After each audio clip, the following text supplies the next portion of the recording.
You know that moment your whole life splits into before and after? Mine started with the sound of my own bones hitting concrete. Rain slapped the asphalt in rigid, icy sheets as my husband's car screeched away, red taillights smearing into the night like a wound that wouldn't close. For a second, I just lay there in the alley, stunned, cheek pressed against filthy, oil-slick pavement, tasting metal and blood and betrayal. Then the pain arrived. White, hot, blinding. Get up, Lila, I told myself, or maybe I just thought it. My voice sounded far away, like it belonged to someone stronger. You're not dying here. Not like this. A broken laugh slipped out anyway, because this was precisely how Ethan had always promised it would end if I ever crossed him. He kept his word. Minutes earlier, I'd been in the passenger seat of his glossy black BMW, the leather smelling like money and secrets. I thought we were going to dinner. We were dressed for it. My silver dress still clung to me, sequins winking under the street lamp as if mocking me for believing in pretty things. Instead, he'd driven us to the industrial side of town, to a dead-end alley where the city forgot to care. He'd dragged me out of the car by my hair. No theatrics, no long monologue, just cold fury in blue eyes I used to compare to summer skies. You went through my safe, he said, each word a bullet. You stole from me. I hadn't stolen. I'd taken photos, evidence, numbers and names and offshore accounts I didn't understand, but knew the FBI would. Insurance, I'd thought. Protection from the man who owned my life. He'd found out. I'd started, but the first blow had already landed. Knuckles across my cheek. The second slammed into my ribs. The third never came. Because I hit the ground and didn't get back up. Now, lying there in the aftermath, I could still hear his final sentence, hissed into my ear as he knelt beside me, fingers tightening around my jaw. I told you, Lila, you're mine or you're nothing. Apparently, nothing looked a lot like a 28-year-old woman bleeding into a gutter behind a shuttered warehouse. The rain grew colder. Or maybe I did. Cars passed on the main road beyond the alley mouth. Too far to see me. Too loud to hear me. My fingers twitched, searching for my phone, for anything. But Ethan had taken it, along with my wallet, my wedding ring, my last illusion that I mattered. I tried to roll onto my back. Pain exploded along my left side, bright and sharp. Something in my chest crackled like broken glass. Okay, broken ribs, maybe worse. Adrenaline started to ebb, leaving a trembling, nauseous void in its place. My vision tunneled, edges blurred. The night pressed closer, thick and heavy, whispering that it would be easier to close my eyes. Sleep, drift, disappear. Somewhere, a door slammed. A man laughed. Heavy footsteps echoed off the brick. The sounds bounced strangely around the alley, distant and close at the same time. I told myself to be afraid. Instead, I just felt tired. The footsteps stopped. Silence stretched, taut and electric. Then a low voice cut through the rain. Deep, smooth, carrying the kind of authority that made people obey before they even understood why. "What the hell?" the voice said quietly. "Happened to you, Bella?" A shadow blocked the weak light from the street. Expensive shoes stepped into my blurred line of sight. Not Ethan's polished Oxfords. Different. Darker. Italian leather. Rain beating on them like they were offended by the weather itself. I blinked, forcing my eyes upward. The man hovering over me looked like sin tailored in charcoal wool. Tall. Broad-shouldered. Black coat open over a suit that probably cost more than my car. His hair was dark and damp, rain spiking the strands. His jaw was cut sharply enough to draw blood. But it was his eyes that pinned me in place. Storm gray, calm, assessing, and underneath that calm, something lethal coiled tight. Not panic, not pity, calculation. My voice came out broken. A cough tore through me, dragging blood to my lips. I fell. His mouth twitched, the ghost of a humorless smile. "Everyone lies," he said. "Some people are just worse at it than others." A second figure appeared behind him, broader, built like a wall in a black hoodie and tactical boots. The big man's gaze swept the alley, hand resting near the outline of a gun beneath his jacket. "Boss," he said, "we should move. This area's not clean." Boss. The word echoed through my foggy head, lighting up half-remembered whispers from Ethan's business calls. The name he never said, but everyone else did, in low, careful tones. The man in front of me crouched, expensive coat brushing dirty concrete without a flicker of concern. Rain slid over his shoulders like it didn't dare touch him. "Look at me," he ordered softly. I tried. The world tilted. His hand came up, fingers warm and strong as they framed my face, thumb brushing away rain or blood, or both from my cheek. "What's your name?" Part of me wanted to lie, to shrink, to vanish, to become nobody. Nobody got hunted. Nobody dragged danger toward the people they loved. But something in his voice cut through the fear, through the exhaustion. "Lila," I whispered. "Lila Hart." His eyes sharpened at my last name. "Hart?" he repeated slowly. "That would make you Ethan Hart's wife." Past tense slipped out before I could stop it. "Was," I rasped. For a heartbeat, the rain was the only sound. Then his gaze drifted down my ruined dress, to the bruises already blooming under the street lamp's sickly light. Something changed in his face. The calm stayed. The calculation stayed. But a new layer slid underneath, cold and violent. "Who did this to you, Lila?" he asked. I stared up at the stranger who radiated power and danger. The kind of man my husband did business with from a safe distance but never wanted to owe. The kind of man Ethan had once called a rabid dog in a suit, right before saying, "If he ever looks your way, you run, do you hear me? You run." I remembered the taste of my own blood as Ethan's fist smashed into my mouth.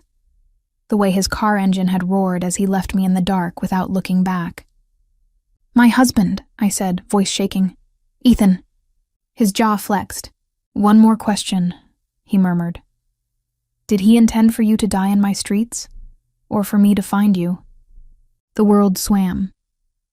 Somewhere far away, sirens wailed, growing faint, then closer again, as if the city couldn't decide whether to care. "I don't—" My throat closed. Tears burned hot tracks down my cold skin. "I don't know." He studied me for a long, unhurried moment. Then he stood in one smooth movement, turning his head slightly toward the big man behind him. "Call the doctor," he said, "and tell the boys we're paying Mr. Hart a visit." His gaze dropped back to mine, and this time there was no question in it. Only decision. "You're not dying in my gutter, Lila Hart," he said quietly. "From this moment on, no one touches you without my permission." The darkness rushed up to meet me, warm and endless. The last thing I felt was strong arms lifting me, effortless and sure, like I weighed nothing at all. The last thing I heard was his final, lethal promise, murmured against my hair as the alley vanished. "Your husband just made you my problem, and I don't share what's mine." Warmth. That was the first thing I felt. Not comfort, not safety, just warmth. A deep, enveloping heat that contrasted so violently with the freezing rain that my brain couldn't process it. Then came the smell. Clean linen, antiseptic. A hint of cedar and smoke that didn't belong to any hospital I'd ever visited. My eyelids felt glued shut, heavy as stone. When I finally pried them open, the world resolved into soft lamplight and a ceiling far too ornate to belong in a public building. Crown molding curved elegantly along the edges, the gold trim catching light in a quiet, expensive glow. This wasn't a hospital. I wasn't dead. At least I didn't think so. A low hum vibrated in the room. Machines, I realized after a second. Medical equipment.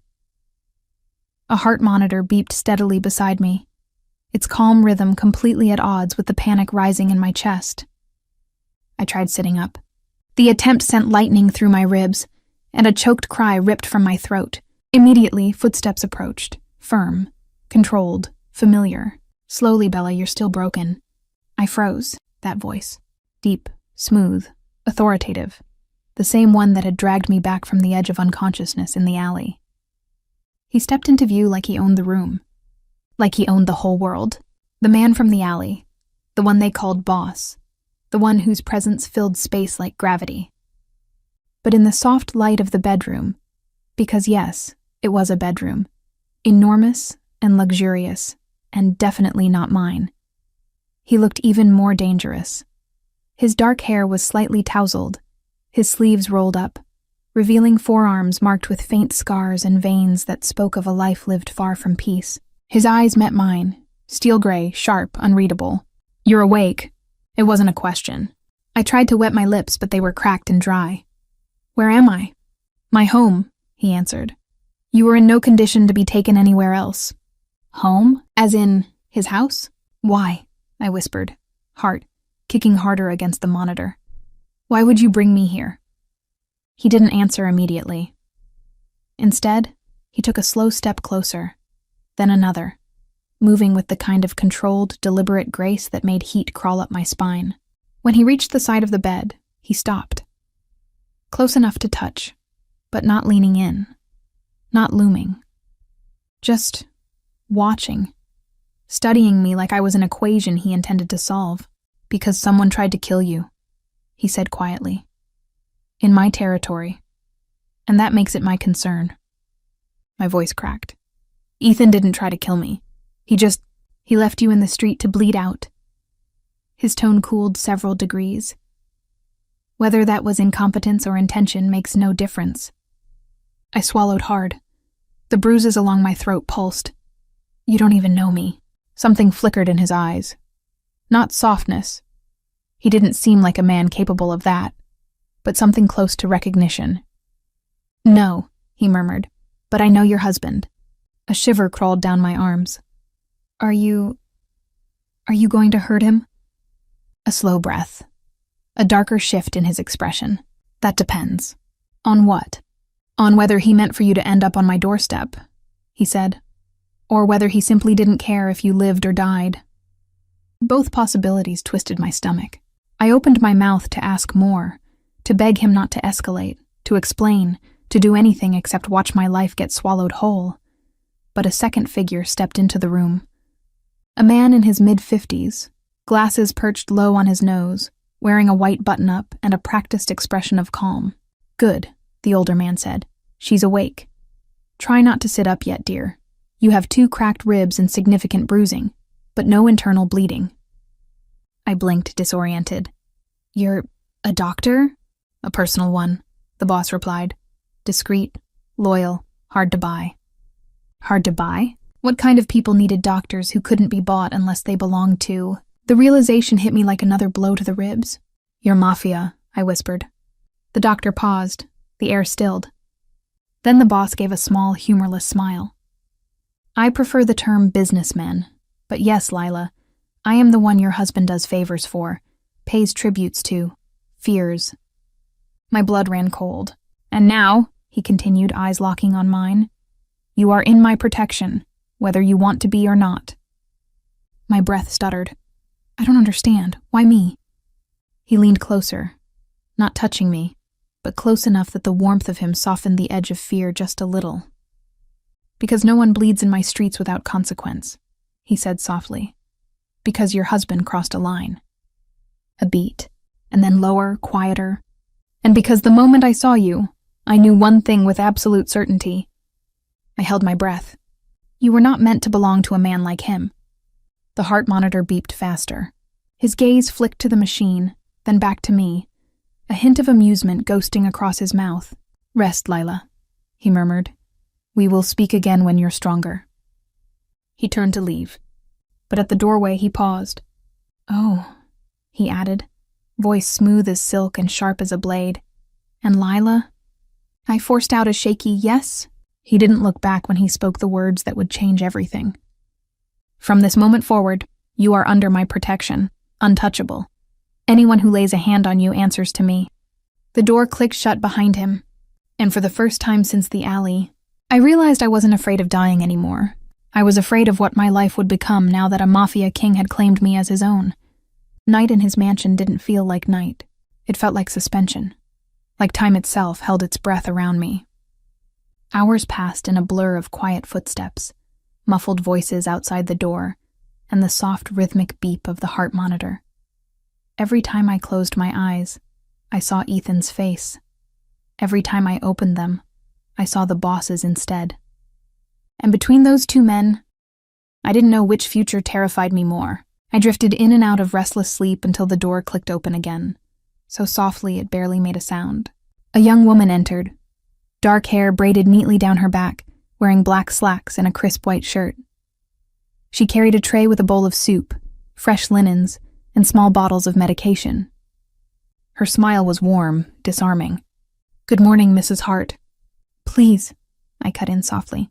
"Just Lila. And I'm not really a Hart anymore." Her eyes softened with sympathy. "Lila, then. I'm Anna. The boss asked me to stay with you today." The boss. Even thinking the title felt dangerous. "Is he here?" I asked before I could stop myself. Anna's smile twitched, not mocking, just knowing. "He's always here," she said, "even when you don't see him." My heart dipped and lifted at the same time. "He doesn't seem like someone who watches over strangers," I whispered. Anna's hands paused. She studied me for a moment too long, as if debating whether she was allowed to say what she wanted to say.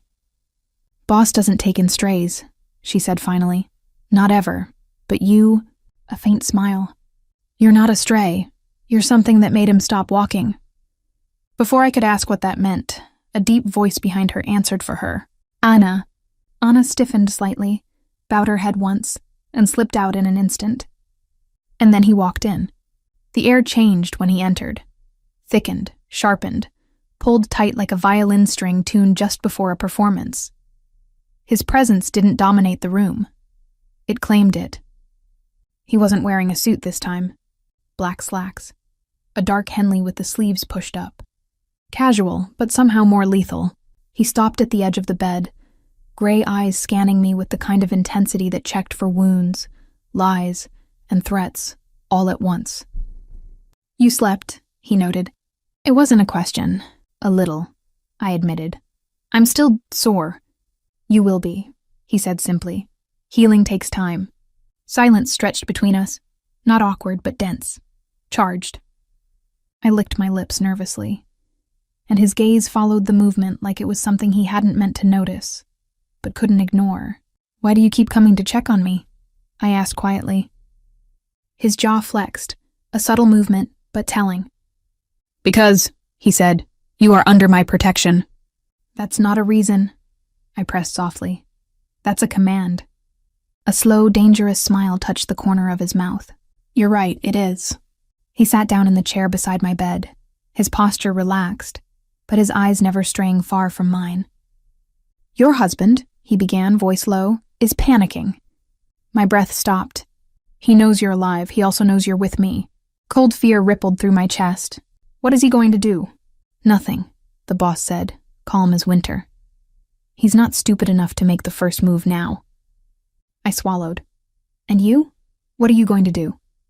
He leaned in, elbows resting on his knees. For the first time, the mask of the Mafia king slipped, just barely. Enough for something honest to flicker through. "I'm going to find out why he left you in my alley," he said, voice dark silk. "Why did he beat you? Why did he think you were disposable?" I felt small beneath the weight of that focus, but not helpless. Seen but not hunted. "Maybe he didn't think," I whispered. "Maybe he just snapped." "No," he said immediately. "Men like him don't snap. They calculate. They weigh outcomes." His eyes locked onto mine. "He knew leaving you half dead wouldn't go unnoticed. He knew I don't tolerate mess in my streets. So either he wanted you gone," a pause, "or he wanted me involved." My stomach twisted. "But why involve you in our marriage? He barely even said your name." "Oh, he said it," the boss murmured. "He just didn't want you saying it back." A chill swept over me. Ethan had always forbidden me from attending business dinners, from meeting his associates, from even knowing the structure of his world. He'd said it was safer that way. Now I wasn't so sure. "What's your name?" I blurted, the question escaping on instinct. His brows lifted, the tiniest sign of surprise. "No one has asked me that in a very long time." "I want to know who saved me," I said softly. He studied me for a long, slow moment. Then he spoke. Adrian. The name fit him. Sharp, structured, beautiful in a dangerous way. Adrian what? I whispered.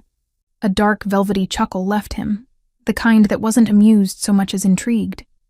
If I give you my last name, Bella, he murmured, you will never be able to walk away from me. My pulse stumbled. I'm not sure I can walk away now, I admitted, voice trembling with truth. He went still, completely, utterly still. Then his hand rose, slow, deliberate, until his fingers brushed my cheek with shocking gentleness. Careful, he whispered, eyes burning into mine. You don't know what happens to the people I keep. I swallowed. What happens to them? He leaned closer, breath warm against my neck, voice a low promise. They become mine. The heart monitor spiked, and Adrian's lips curved into a slow, sinful smile. For a long moment, the room was silent. Not peaceful, not calm, but charged, as though the walls themselves were holding their breath along with me. Adrian's fingers lingered on my cheek, barely moving, barely touching, yet somehow commanding every ounce of air in my lungs. I didn't pull away. I should have. Every instinct I'd honed in a toxic marriage screamed, don't let powerful men get close. But this felt different. Not safe, not harmless, just different, and dangerously impossible to look away from. He was watching me with that unreadable storm-gray gaze, the kind that saw too much, understood too much, and revealed absolutely nothing he didn't want to. Finally, he dropped his hand and leaned back slightly, but not far. Never far. You should eat, he said, voice returning to that smooth, controlled register. You need strength. Strength. It didn't feel like a suggestion. It felt like an order disguised as a kindness.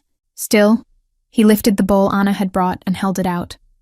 My ribs protested as I shifted upright, wincing. Before I could brace myself, Adrian's hand slid behind my back, steadying me, warm, firm, supporting my entire weight with effortless certainty. Heat flooded my cheeks, and I cursed myself for reacting like a teenager with a crush instead of a woman who should know better. You don't have to. I know, he said. I'm doing it anyway. He positioned a pillow behind me, adjusting it with surprising gentleness. His fingers brushed my shoulder, and my breath hitched before I could stop it. He noticed. Of course he noticed. This isn't necessary, I whispered, as he retook the seat beside me. Yes, he said softly, a soft that felt like velvet over steel. It is. He lifted the spoon to my lips. I froze. I can feed myself. A single brow rose. Can you? I tried to lift my arm. Pain shot down my side so intensely that my hand trembled. Adrian said nothing, but the faintest smirk curved at the corner of his mouth. Not mocking, just knowing. He brought the spoon to my lips again. This time I didn't fight him. Warm broth slipped into my mouth, mild and comforting. My body reacted to it instantly, hungrily, gratefully. He watched every swallow, every breath, every tremble. This is unnecessary, I whispered again, though my voice had lost conviction. You're under my care, he said. I take that seriously. Why? My voice cracked. You don't even know me. He set the bowl down, folding his hands as he studied me. You think protection requires familiarity? He asked, head tilting slightly. In my world, it requires only two things. Which are? His eyes held mine, slow and deliberate. Territory, he said. And intent. My pulse stuttered. Intent? You were left to die in my streets, Lila. That makes your fate my business. Your husband crossed a line he should have known better than to approach. Fear knotted in my stomach. He's dangerous, Adrian. You don't know what he's capable of. Adrian's lips twitched into a cold, dark smile. Oh, I know exactly what he's capable of, he murmured. The real question is whether he knows what I am capable of. A chill swept through me. Not fear this time, but something sharper. Something that whispered Ethan had finally messed with someone far deadlier than he'd ever imagined. Adrian, I hesitated. What's going to happen to him? His eyes softened, but only for me. That depends, he said, on what you want. My breath caught. What do I want? In this house? He said, leaning closer. Your voice matters. Tears stung my eyes, not from fear, but from the shock of hearing words I'd never been granted before. "Do you want him punished?" he asked quietly. I don't know," I whispered, my voice shaking. "Part of me does, part of me is terrified, and part of me—" I swallowed. "Part of me still hurts when I think about loving him for so many years." Adrian's expression didn't harden. It didn't shift to disgust or disbelief. Instead, he reached out, gently taking my chin between his fingers, tilting my face toward him. "We do not choose who we love," he said, voice low, steady. "But we do choose who we allow to break us." My chest tightened. "You were loyal," he continued. "That is not a weakness. That is a capability. One he didn't deserve." A tear slipped down my cheek. His thumb caught it before it fell. Then came his following words, soft but devastating. "And one I do not take lightly." My heart stumbled. He rose slowly, the chair scraping softly against the marble floor. "I have business," he said. "But Anna will stay with you. And Lila?" I looked up. His eyes burned, not with anger, but something far more dangerous. "If anyone, including your husband, tries to come near you—" He stepped closer, his shadow falling over me. "They will not live long enough to regret it." A tremor ran down my spine. "And Lila?" he added, turning toward the door. "Yes." My voice was barely a breath. He didn't look back. "You asked my name." A pause. "Mafia kings don't give their names lightly." Another beat of silence. "But I gave it to you." He left the room without another word, leaving me with a truth I wasn't prepared for. He wasn't just protecting me, he was claiming me, and I didn't know how to stop him, or if I even wanted to. I didn't mean to fall asleep, but exhaustion pulled me under like a tide, warm and heavy, until the world dissolved again. When I woke, sunlight filtered through tall windows draped in sheer white curtains. It cast soft, golden patterns across the bed, across my bandaged ribs, across the room that still felt too large, too luxurious, too not mine. For a moment, I forgot where I was. Then everything rushed back. The alley, the blood, Ethan, Adrian. I sat up abruptly, too abruptly. Pain speared through my side, forcing a gasp from my lips. "Careful!" Anna was suddenly at my bedside, gently easing me back into the pillows. "You heal better if you don't try to undo the doctor's work," she scolded softly. "I'm sorry," I breathed. "I just didn't expect to wake up here again." "You will for a while," she said. "Boss isn't letting you leave." Her tone was matter of fact, like she was telling me the weather forecast, not restructuring my entire reality. "He can't keep me here," I whispered. Anna's brows lifted. "Do you want to leave?" My mouth opened, closed, opened again. I didn't know. Before I could answer, a sharp buzz vibrated in Anna's pocket. She checked her phone, and her expression shifted, tightening, then smoothing into a neutral mask. "What is it?" I asked. "His men found something," she said quietly. "Boss wants you in the study." My stomach dropped. "Me? Why?" "I don't know," she said, but her voice wavered just slightly. "But he asked for you immediately." She helped me out of bed, supporting me as I stood. My legs were shaky, but they held. Anna wrapped a soft robe around my shoulders before guiding me down a long hallway, lined with dark wood, gold accents, and thick carpets that drowned every step into silence. Everything in this house whispered wealth, danger, and control, and Adrian sat at the center of it. Anna stopped at a pair of large oak doors and knocked twice. "Come in," Adrian's voice commanded from the other side. The sound of it made my pulse jump. Anna opened the door, and I stepped into a world that didn't feel like mine. Adrian stood behind an enormous desk, sleeves rolled up again, revealing strong forearms and veins that traced beneath tan skin. Papers and photographs were spread across the surface. His men, the large one from the alley and another with tattoos climbing his neck, stood nearby. All three sets of eyes lifted when I entered, but Adrian lingered. He didn't speak at first, didn't move, just watched, like he was confirming I was real.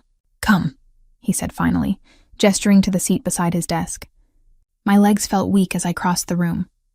When I sank into the chair, Adrian picked up a photo and slid it toward me. It took a moment for my eyes to focus. Then my blood turned to ice.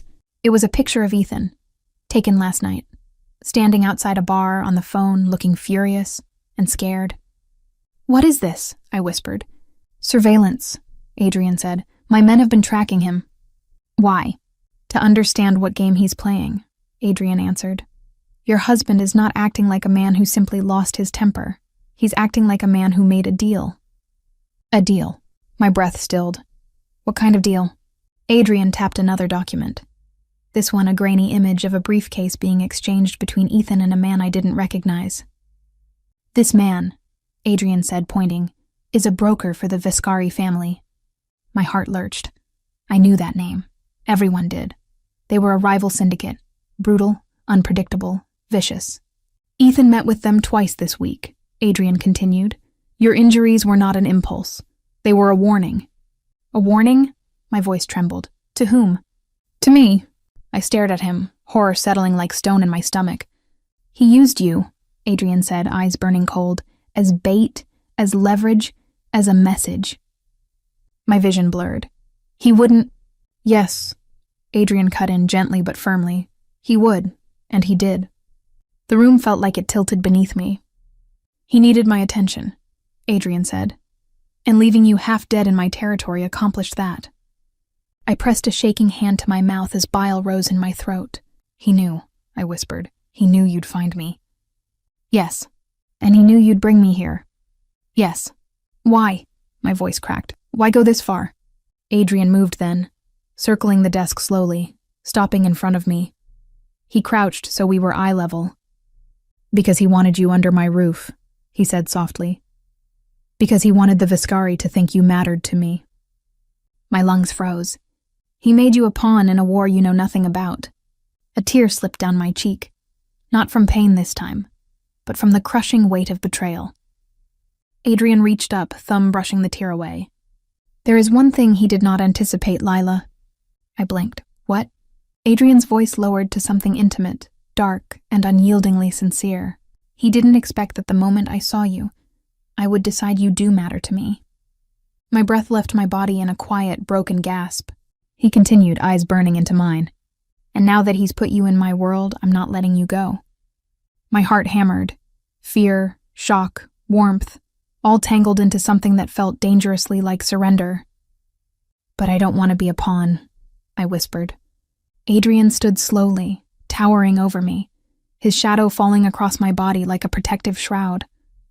"You won't be," he said. "You'll be the reason your husband dies, or the reason I spare him." A chill tore down my spine. "Adrian—" "No." His voice was low, absolute. "You have a choice now, Lila. One Ethan never gave you."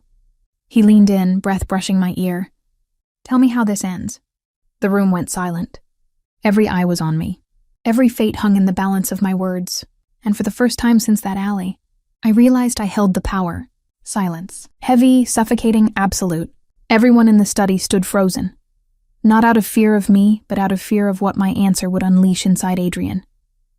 He watched me with that same unblinking, storm-gray gaze. A man carved from control. But beneath that, something far more dangerous. Not rage, not impatience, expectation. He was waiting for my judgment. "What do you want me to say?" I whispered, my throat tight. "That," he said softly, "is your decision. Not mine, not his." His voice dropped to a lower register, intimate enough to make the air around us feel warmer. "For the first time in your life, Lila, you choose." I closed my eyes, breathed, felt the ache of bruised ribs, the sting of betrayal, the ghost of Ethan's voice telling me I was nothing without him. Then I opened my eyes and met Adrian's. "I don't want to choose someone's death." One of his men exhaled behind him, a quiet, almost relieved sound. "But Adrian?" He didn't move, didn't blink. "You want him spared?" he asked. "I want him held accountable," I said, voice trembling but steady. "But not murdered because of me." For a long moment, Adrian didn't respond. Then he straightened slowly, rising to his full, intimidating height. "You mistake me," he said. "Accountability and death are not the same thing." He motioned to his men with 2 fingers. They immediately left the room, closing the heavy doors behind them. Now it was just the two of us. Adrian moved closer, standing directly in front of me. Too close. Close enough that his scent, warm cedar, smoke, dominance, wrapped around me like a second skin. "You are not responsible for the consequences of his choices," he murmured. "He made his move. He set the board." A beat. "And now he will face the result." My voice cracked. "But it doesn't have to be death." Adrian's jaw flexed. "No, it doesn't." Relief washed through me so hard it made my vision blur, until Adrian placed a single finger under my chin, lifting my face to his. "I will not kill him," he said softly, "but I will destroy the life he thought he controlled." My blood chilled. "What does that mean?" "It means," Adrian said, "that he will lose everything he used to hurt you. His money, his alliances, his protection, his name." His voice darkened. "And then he will face you. Fear and something else, something fierce twisted inside me." "I can't face him," I whispered. "Yes," Adrian said, eyes locked on mine. "You can." He crouched again, so we were eye to eye. "You are stronger than you believe. I saw it the moment I found you bleeding in the alley. A weaker woman would have given up. You didn't." Tears filled my eyes, but they didn't fall, because Adrian's thumb brushed them away before they could. "I'm not strong," I whispered. "You are," he insisted quietly. "You survived the man who tried to break you. Now you will confront him, with me behind you." My chest tightened. "You don't even know me." "I know enough." His hand slid down, cupping the side of my face with careful, deliberate tenderness. "I know you didn't deserve what he did. I know you fought for a man who gave you nothing. And I know—" His voice softened, warmed. "I know you are the only woman who has ever looked at me without fear." I sucked in a breath. "That's not true," I murmured. His lips curved, slow, dangerous, intimate. "It is," he said. "And it makes you more powerful than you realize." I swallowed hard. "What happens now?" His expression shifted, controlled, calculated. "The Mafia king is settling back into place. Now," he said, "I call a meeting." "A meeting?" "Between your husband," he explained, "and me. I felt my heart stop. And I want you there." No, I stammered. "Adrian, I can't." "You can," he said, firm but gentle. "And you will not be alone. I will not let him touch you. I will not let him speak to you with disrespect. I will not let him intimidate you ever again." I trembled.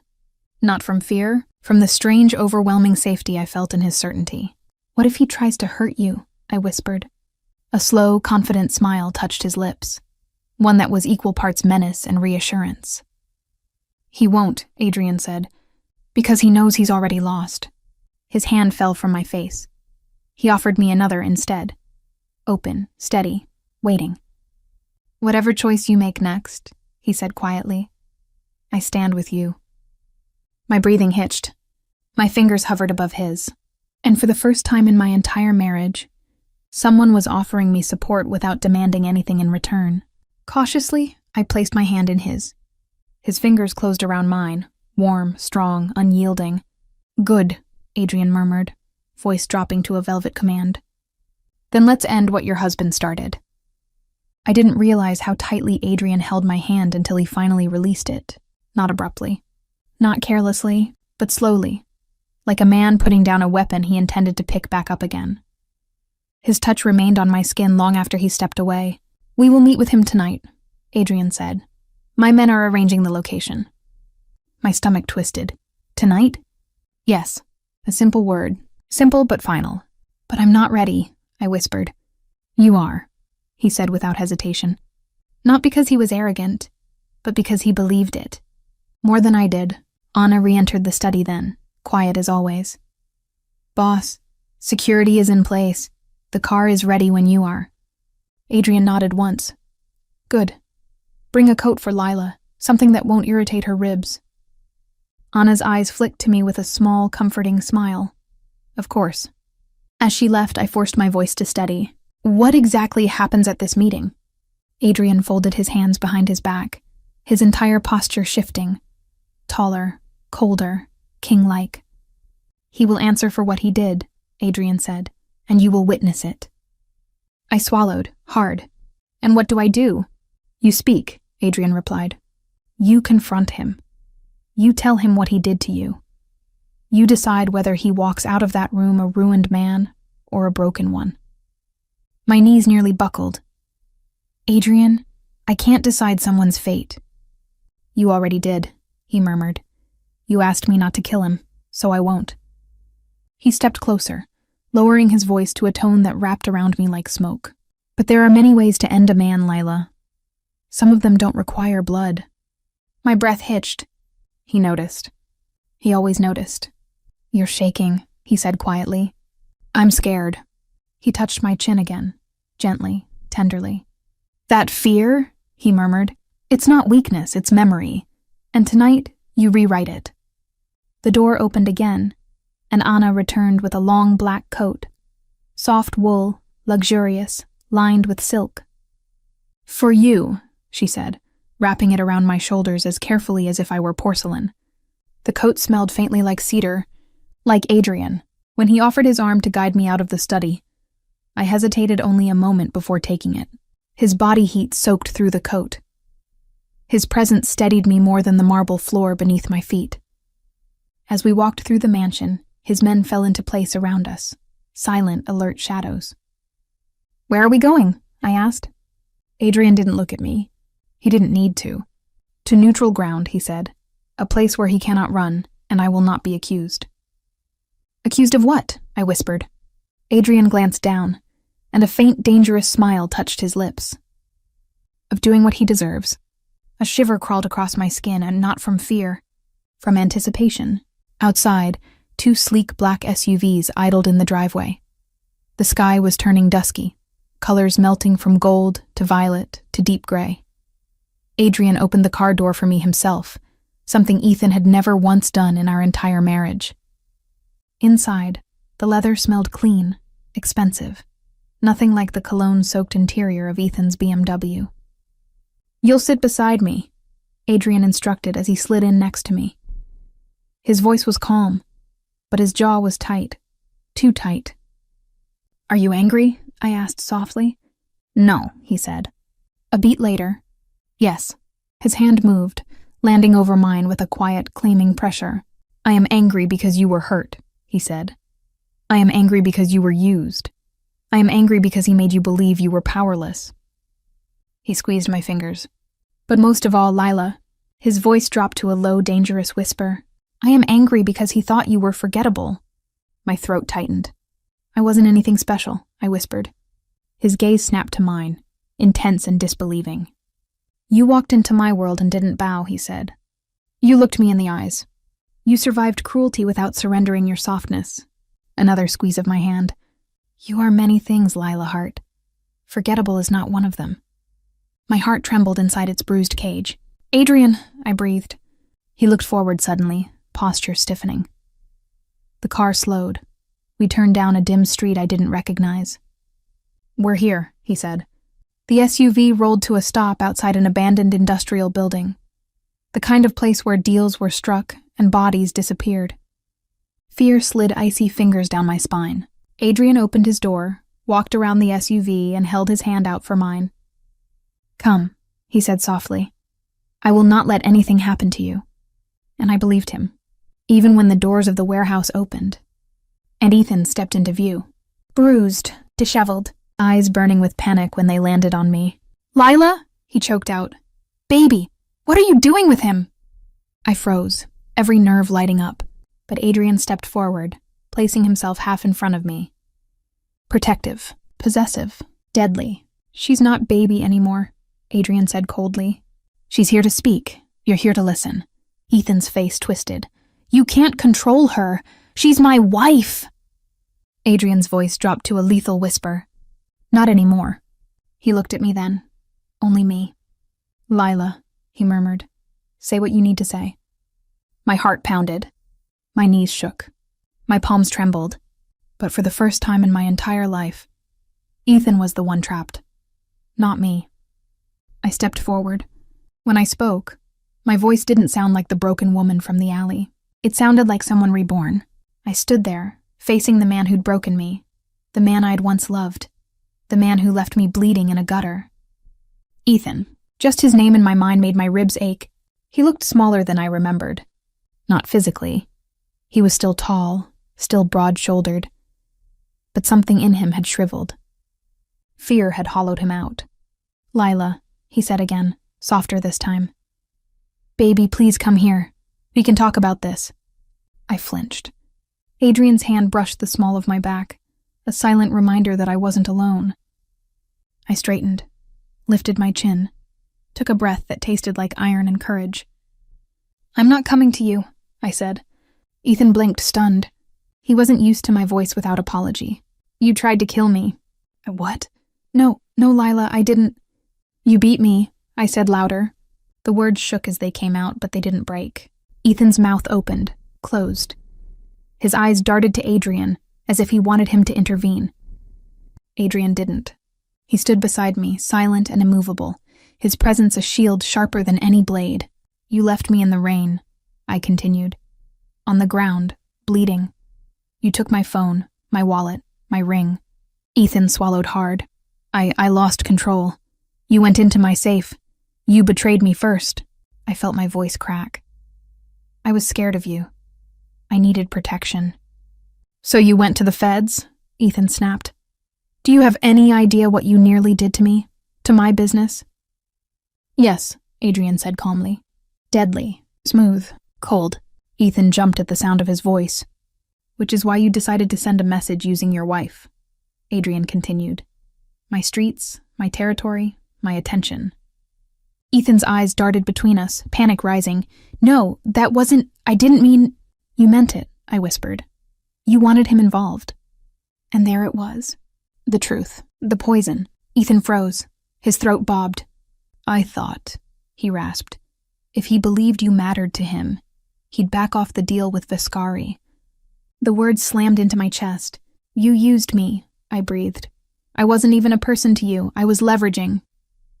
"It wasn't like that," Ethan shouted. "I did it for us." Adrian laughed. A soft, lethal, terrifying sound. "Us?" Adrian repeated. "Your us ended the moment you raised a hand to her." Ethan's voice cracked.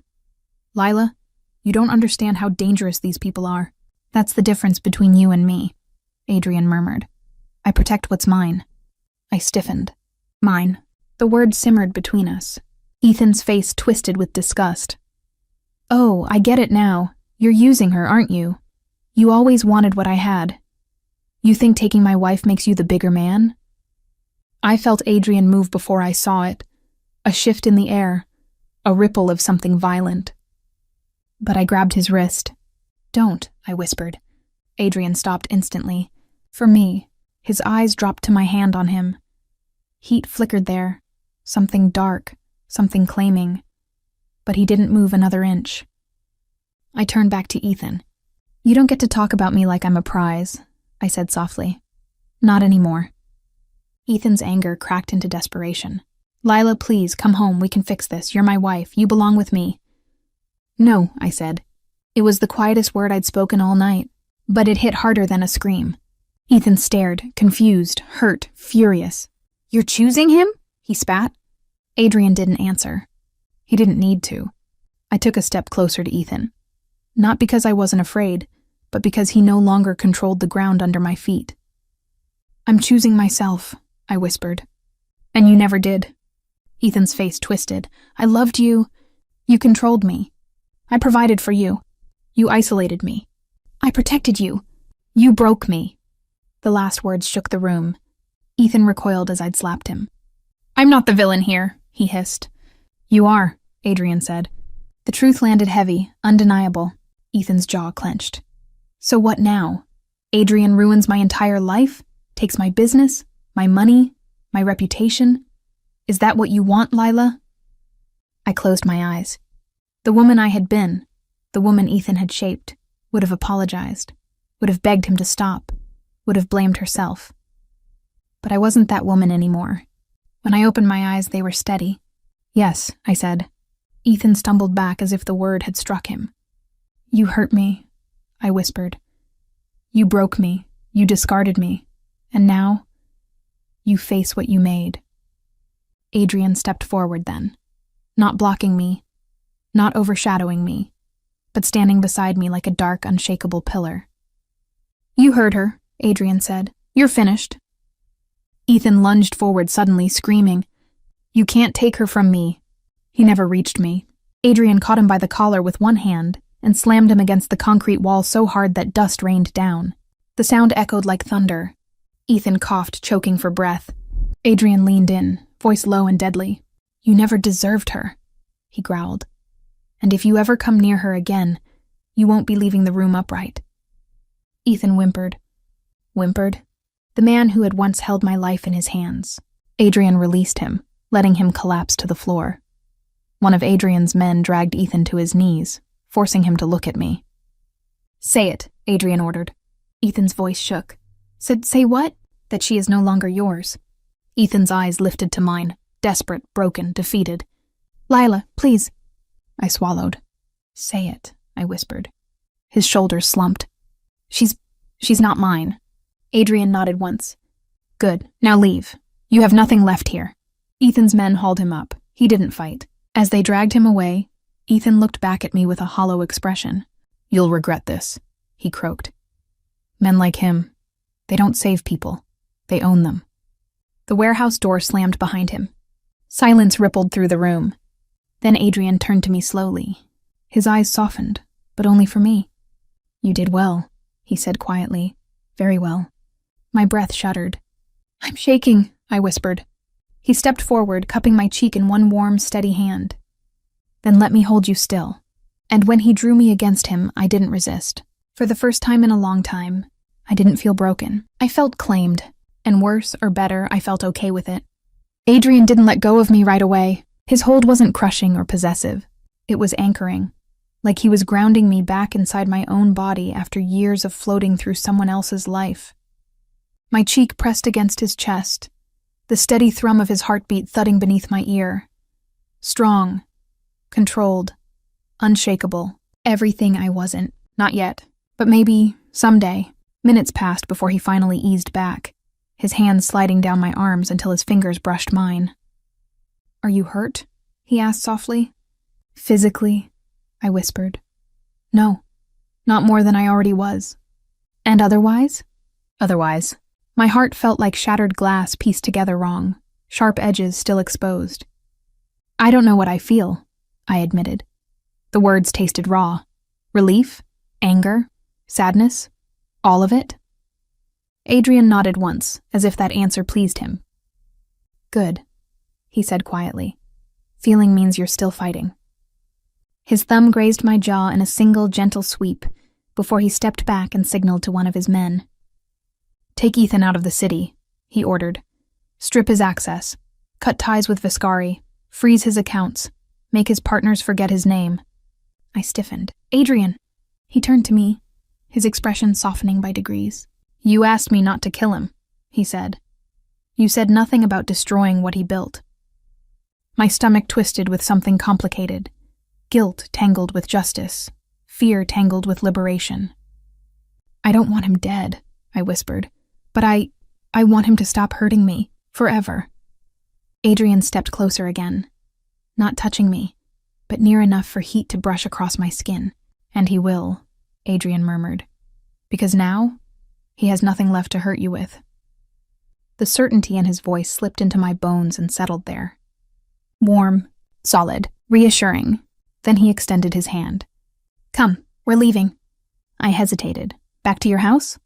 His eyes deepened. To your home for as long as you need one. My heartbeat fluttered. His home? No, my home? But I didn't have a home to return to. Ethan's house wasn't mine anymore. My job, my income, my accounts, all tied to him, to his control, his rules. Without him, I had nothing. Adrian must have seen that realization flash across my face, because he gently placed his hand at the small of my back. You are not going back to him, he said firmly, and you are not going anywhere alone. I let out a shaky breath. Why are you doing this for me? He didn't answer right away. His gaze traveled over my bruised cheek, the faint tremble in my hands, the way my ribs were wrapped tight under the coat. Then he spoke, voice low and certain. Because some things deserve protecting, he said. And some people deserve a second chance at life. My throat constricted. You don't even know who I am. A slow smile tugged at his lips. I know enough, he murmured, and the rest, we'll learn. My heartbeat stumbled. He guided me out of the warehouse, his hand a warm weight between my shoulder blades, an unspoken promise in his grip. But just as we reached the SUV, one of his men jogged up beside him. Boss, the man said, leaning in. There's something you need to see. Adrian's brows tightened. What? The man handed him a phone, not his own, but a burner device wrapped in cracked plastic. We found this on Heart, the man explained. He tried to smash it before we got to him. Adrian unlocked it with practiced ease. The screen lit up, and everything changed. Images, saved messages, screenshots, contacts, my name, my photo, my schedule, my location history, dozens of files, all about me. Everywhere I'd been, every password Ethan had tracked, every bank account, every private message, every doctor's appointment, every conversation I'd had with a friend. All logged, all monitored, all controlled. The blood drained from my face. He was tracking you, Adrian said, his voice suddenly cold, hard, lethal. Every step, every breath, long before that night. I staggered back. No, he wouldn't. Adrian's eyes burned. Not at me, but for me. Lila, he said softly. He owned you long before he ever hit you. My stomach twisted. Why would he do that? Adrian looked at the screen again, his jaw tightening. Because Ethan didn't just control you, he murmured. He was preparing to trade you. Trade me, I whispered, horrified. To Viscari. The world went still.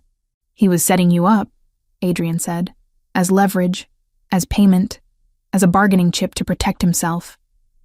My knees buckled, and Adrian caught me instantly, arms strong around my waist. I stared up at him, heart breaking open. He never loved me, I whispered. Adrian brushed a hand through my hair, almost tender.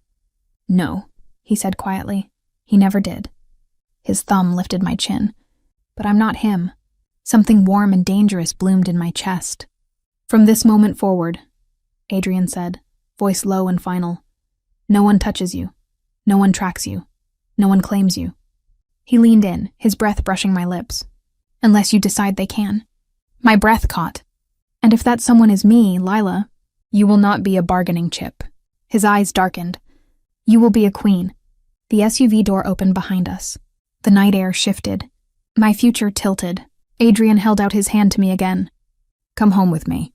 And for the first time, not out of fear, not out of desperation, I wanted to. I took his hand. Not because I was weak, not because I needed saving, but because, for the first time in years, someone was offering me a direction that didn't lead back into darkness. Adrian guided me into the SUV with a steadiness that seeped into my bones. His hand stayed at my lower back as he helped me in, not pushing, not directing, just there. Present, grounding, claiming without force. Once the door closed, muting the sounds of the warehouse and the chaos outside, silence wrapped around us like a thick, electric thread. The engine hummed to life. Adrian's men took their seats in the second vehicle. Another pulled ahead, scanning the streets.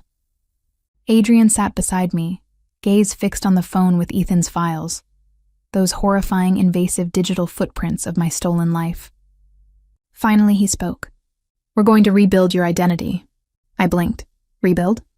He nodded once, still staring at the screen. Everything he accessed, Adrian said, voice steady but lethal, will be destroyed. Accounts, records, traces, the digital leash he put around your neck. His eyes lifted to mine. I'm cutting it. My breath shook. And then what? I started over? Yes, he said. Simple, certain, and this time no one will own your name but you. I pressed my hand to my ribs, not from pain, but from the weight of something unfamiliar. Freedom, or the first terrifying hint of it, I whispered. I don't know how to live without someone controlling me. Adrian turned fully toward me then, one arm draped along the back of the seat, his body angled as if he were prepared to catch every tear, every fear, every broken piece before it touched the floor. That's not something to be ashamed of, he said.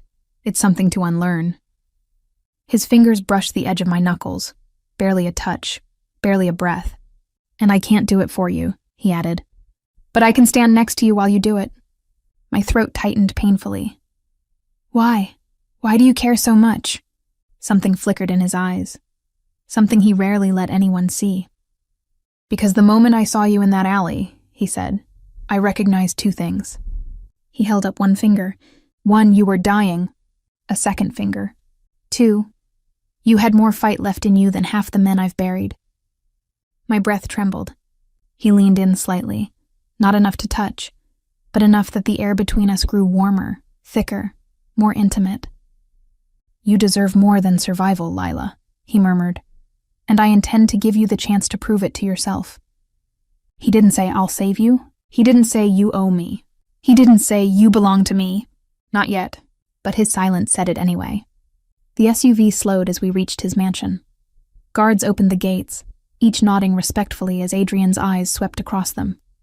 Inside, the foyer's warm lights washed over me like sunlight I didn't trust yet. Adrian guided me through the entrance. His hand hovered at my back, never touching unless I faltered, always ready if I did. Just before we reached the grand staircase, Anna appeared, bowing her head slightly. Everything is prepared, boss. Good, Adrian said. Alert Mateo on external surveillance. I want 24-hour perimeter until further notice. Anna nodded. Understood. Then her gaze softened as it landed on me. Lila, your room is ready. My room. I blinked. I'm staying here? Adrian cocked his head slightly, watching my reaction. You will stay here, he said, until you decide what comes next. What if I want to leave? I asked softly. His jaw tightened, but not with anger, with restraint. Then I will take you wherever you choose, he said. But not tonight. Tonight you rest. You think. You breathe. I nodded slowly. Anna guided me to the staircase, but before I could take a step, Adrian's voice stopped me. Lila. I turned. His expression shifted. Something rawer beneath the control. I need you to understand something, he said. I waited. He stepped closer, not close enough to touch, but close enough that heat radiated off him like a promise. You are safe here, Adrian said, but you are not trapped. My chest tightened painfully. How do I know that? Adrian's answer was quiet. Because if I wanted to own you the way he did. He paused. I wouldn't be asking you to choose. A breath escaped me, a shaky one. Then he added almost too softly. And because I do not want a woman who stays out of fear. Only one who stays because she wants to. I swallowed, heartbeat in my throat. And what if I decide I want to go? I whispered. His voice dropped to something dark and honest.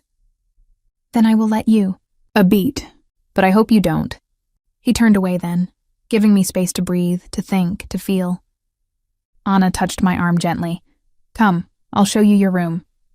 But when I reached the first step, I felt Adrian's gaze on me again. Heavy, burning, unspoken. I looked back, and for the first time since Ethan's betrayal, I didn't see myself as broken. I saw myself as someone who still had something left worth claiming. Not as property, not as leverage, but as a woman, Adrian should never have crossed paths with. Yet now I couldn't seem to let go, and the most terrifying part, a piece of me didn't want him to. Anna led me up the sweeping staircase, the soft carpeting muffling our footsteps. Even though my ribs throbbed with each step, I couldn't help but glance back. Adrian was still there, standing at the base of the stairs, hands in his pockets, eyes fixed on me with an intensity that felt like a vow. He didn't follow. He didn't press. He watched, as if making sure I didn't disappear before sunrise. When I finally reached the landing and turned a corner, I felt that gaze fade, but the warmth stayed. Anna opened a door to a room that looked like it belonged in a magazine spread. Cream walls, soft lighting, a balcony overlooking the gardens, a king-sized bed draped in white linen that looked like heaven. This is your room, Anna said gently. Boss insisted it be ready today. Insisted. The word alone made heat flush through me. I stepped inside slowly, fingers brushing the edge of the duvet. Everything smelled new. Fresh cotton, lavender, a hint of something warm. It felt safe, and I didn't know what to do with that. Anna cleared her throat softly. There are clean clothes in the wardrobe. The bathroom is stocked with everything you might need. If you need help bathing, I can assist. I think I can manage, I said, embarrassed. She nodded. If you need anything at all, you press that button. She pointed to a small switch discreetly placed on the wall. It alerts me, not the whole house. My heart eased a little. Thank you. Anna smiled, sincere and warm. Boss isn't an easy man, but he's a fair one. He won't let anything happen to you. Her words should have scared me. Instead, they settled over my nerves like a blanket. After she left, I stood alone in the center of the room. The silence was different from the silence in Ethan's house. This one wasn't suffocating. This one didn't tighten around my throat. This one didn't feel like a warning. It felt like possibility. I went to the wardrobe and pulled out a soft cotton shirt and drawstring shorts. The fabric was so gentle that it didn't hurt the bruises on my ribs. Pain flared each time I lifted my arms, but nothing compared to that night in the alley. The mirror beside the wardrobe caught my reflection. I almost didn't recognize myself. Bruised cheek, purple shadows under my eyes, a cut along my lip. And yet, there was something new there too. A steadiness, a spark. A woman who had looked her abuser in the face and said no. I swallowed hard. After changing, I washed my face and brushed my hair, shaking with nervousness. The simple act felt like reclaiming something I didn't even know Ethan had taken. When I finally lay down on the impossibly soft bed, the mattress cradled me like a cloud. My ribs ached less. My breathing slowed. I didn't mean to fall asleep, but exhaustion tugged at me, pulling me under. I woke hours later, groggy, warm, wrapped in blankets. But something felt different. Someone was in the room. I sat up too quickly, pain shooting through me. And then I saw him. Adrian, standing on the balcony, silhouetted against moonlight that turned him into something carved from shadow and power. He had changed clothes again. A black dress shirt, sleeves rolled, collar open just enough to expose the defined lines of his throat. His hair was slightly mussed, as if he'd run his hand through it. His posture was rigid, one hand braced on the balcony railing. He was breathtaking, dangerous, and completely unaware I was awake. I watched him quietly for a moment. The way his chest rose and fell too evenly. A man trying to control something that wanted to unravel. The way his jaw clenched. The way his grip tightened on the railing. Then I whispered, "Adrian?" He turned instantly, eyes locking onto mine. I'd never seen him look like that. Relief. Tension. And something deeper. Something possessive. "You're awake," he said softly, stepping inside. "You were watching me?" He paused as if choosing honesty over deflection. "Yes." My breath caught. "Why?" He moved closer. Slow, careful steps. Like I was something fragile he refused to break. "I wanted to make sure you could sleep," he said. "Your breathing changed earlier. I thought you might be in pain." Warmth spread through my chest. "But why stay?" I asked quietly. "You could have sent someone else." His eyes darkened. I didn't want someone else.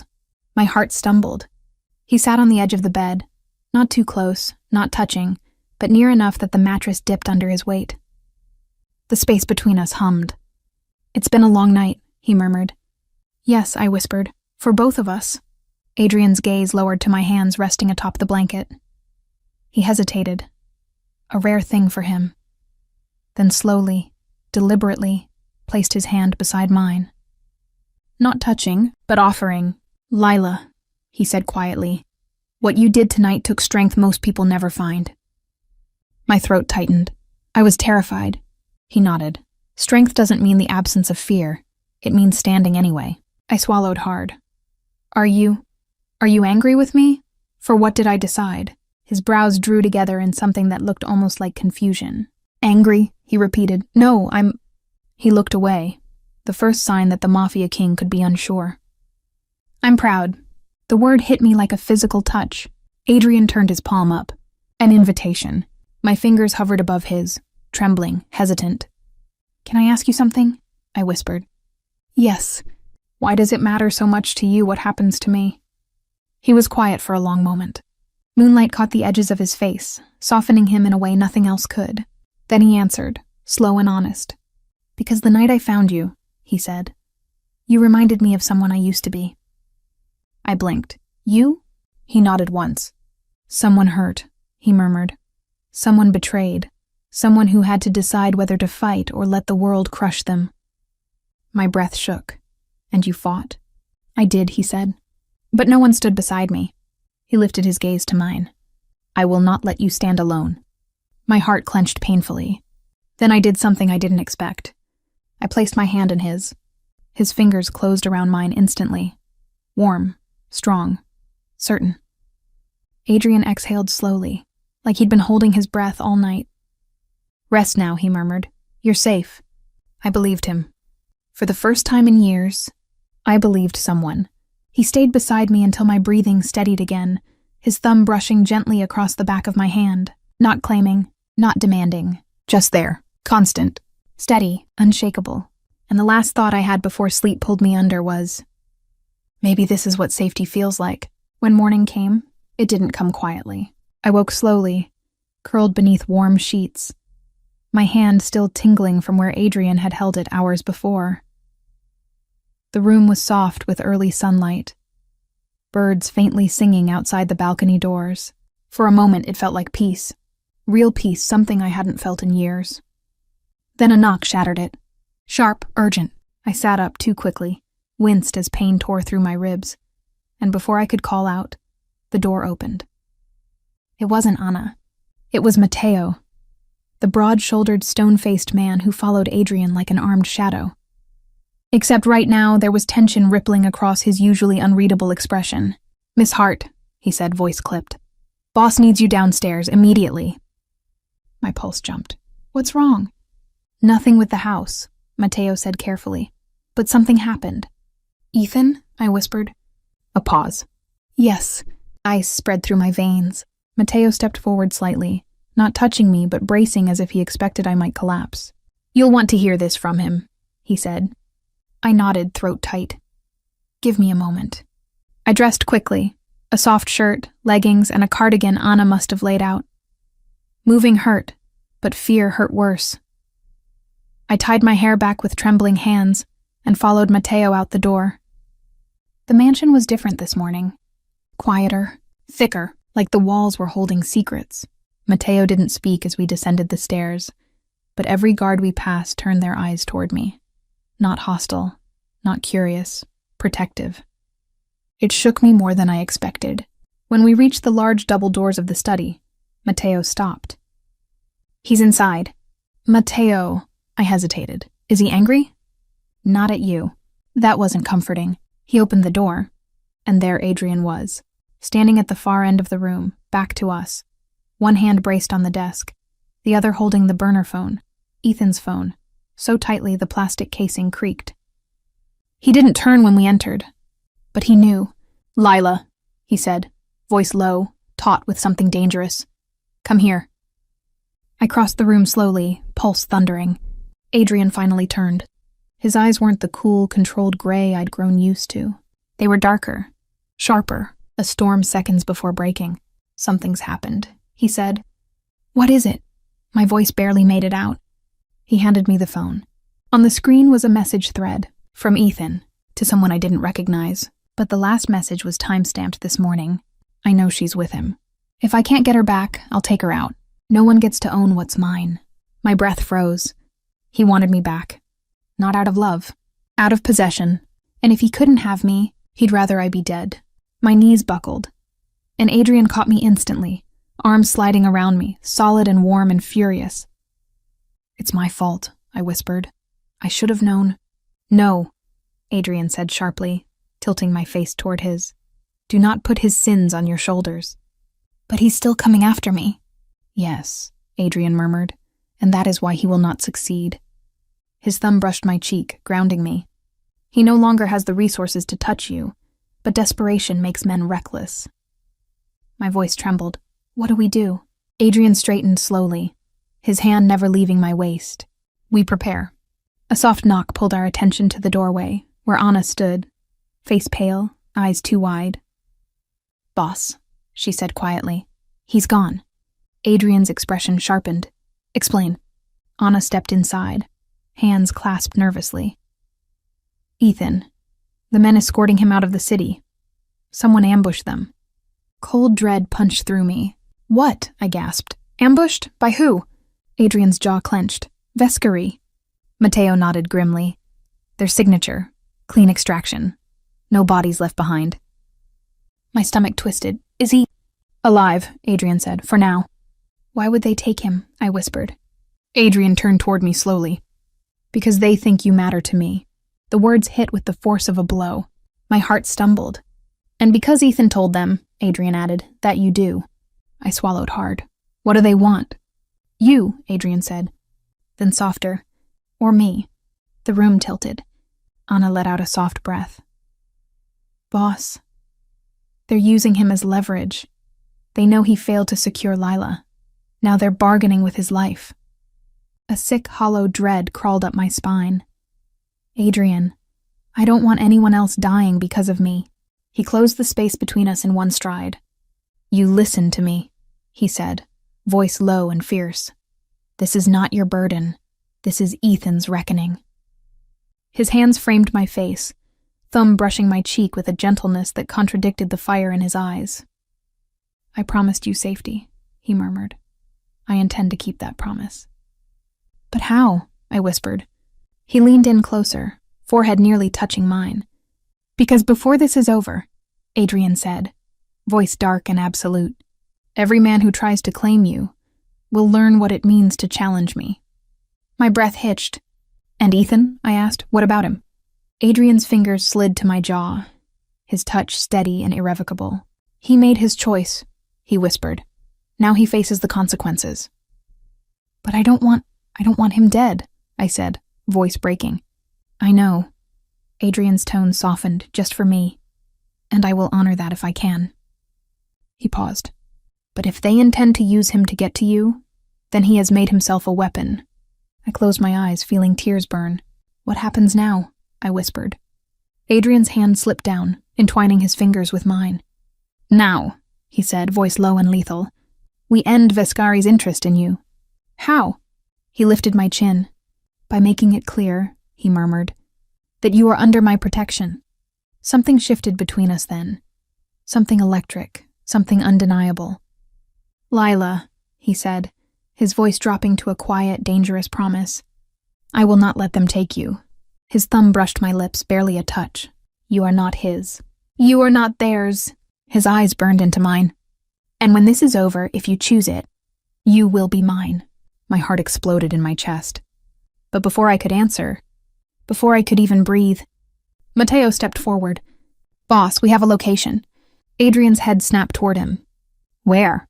A warehouse at the edge of the docks. Vescari territory. They're waiting. Adrian turned back to me, and in his eyes I saw war. You're not coming, he said. It's too dangerous. My pulse raced. But if they want me, that's exactly why you're staying here. Adrian, he cupped my cheek again, softer this time, thumb brushing away the tear that escaped. Do you trust me? He asked. And despite fear, despite danger, despite everything, I found my answer without hesitation. Yes. Adrian's jaw tightened, not in anger, but in something like relief. Then let me fight for you, he whispered, just this once. He pressed a soft kiss to my forehead. Brief, warm, devastating. Stay here with Anna, with my guards. He moved toward the door, Matteo close behind. And just before he stepped out, he looked back at me. Lila, he said quietly. Yes? When I return, his eyes darkened. We will finish what started between us. The door closed, and I was left standing in his study, shaking, terrified, breathless, and suddenly aware that the most dangerous thing in this story wasn't Adrian's enemies. It was the feeling growing in my chest for the man walking into a war for me. The door shut behind Adrian, and the sound echoed through the study like the closing of a vault. A finality, a promise, a warning. I stood there frozen, staring at the wooden grain as if I could will him back through it. It didn't work. Anna approached quietly, her voice soft. Come, she murmured. Let's get you somewhere safe. I nodded numbly, but my feet refused to move. Anna, Is he going to be okay? Her expression tightened, fear flickering through her eyes before she masked it. He's Adrian Romano, she said. He's survived worse. But her voice wasn't steady. Not fully. Not enough. Tell me the truth, I whispered. Anna sighed. The Viscari don't negotiate. They ambush. They manipulate. They kill without blinking. My stomach twisted. And Adrian? I forced out. He doesn't blink either. The words should have eased me. They didn't. We left the study and headed toward one of the inner safe rooms, a smaller lounge fortified behind steel doors. I stepped inside, and Anna secured the locks. Guards took positions outside. But the moment we were alone, the silence pressed around me like a vice. I sank onto the velvet sofa, pulling my knees close despite the pain. Anna sat beside me but didn't touch me, respecting a boundary I didn't know I needed. The clock on the wall ticked loudly, each second stabbing into my nerves. 10 minutes passed, then 30, then an hour. Every minute felt like a countdown. Anna, I whispered, what if he doesn't come back? Her face softened. He will. You don't know that. She took a slow breath. No, but I've never seen him fight for someone the way he's fighting for you. My heart twisted painfully. Why me? Anna hesitated, and that scared me more than anything. Because you woke something in him. Something he buried a long time ago. I stared at her. What does that mean? Before she could answer, a sudden sharp crack sliced through the air. Gunshot. Then another. Then shouting.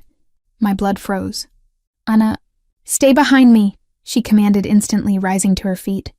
My heartbeat thundered against my ribs. More gunfire, heavy footsteps, a roar of engines outside. Everything was happening too fast, too loud, too close. Is it Viscari? I breathed. We don't know yet, Anna said, voice tight but steady. But the guards will stop them. I tried to breathe. I couldn't. Another explosion of sound rattled the doorframe. Anna grabbed the emergency radio. Matteo, status? Static. Then, hold positions, do not let them... A muffled yell. Gunfire. I clamped my hands over my mouth. Anna, what's happening? Her eyes flicked to me. Fear visible now. They're testing the perimeter. They want to divide our security. You are the target. My stomach plummeted. Because Adrian is gone. She didn't answer. Didn't need to. The walls shook from some impact outside. Lights flickered. I curled into the sofa, shaking violently. Where is he? I whispered. Where is Adrian? Anna didn't lie. We haven't heard from him yet. Something broke inside me. Something I'd held together for too long. Tears filled my eyes.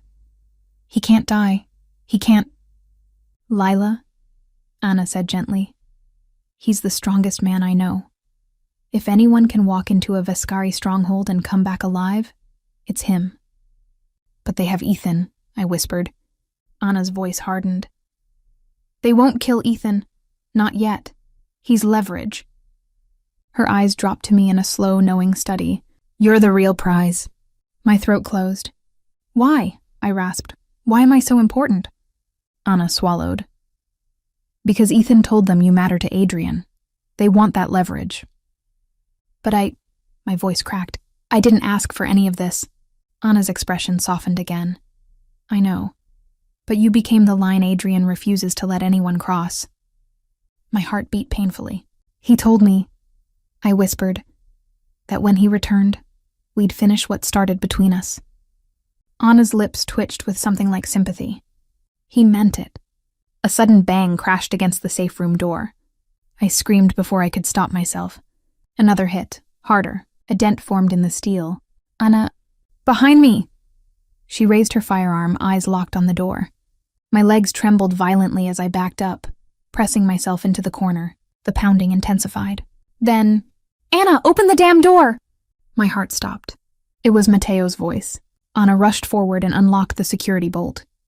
The instant the door cracked open, Matteo slipped inside, slamming it behind him and locking it with trembling hands. He was bleeding from the temple, panting hard. Matteo, what happened? Anna demanded.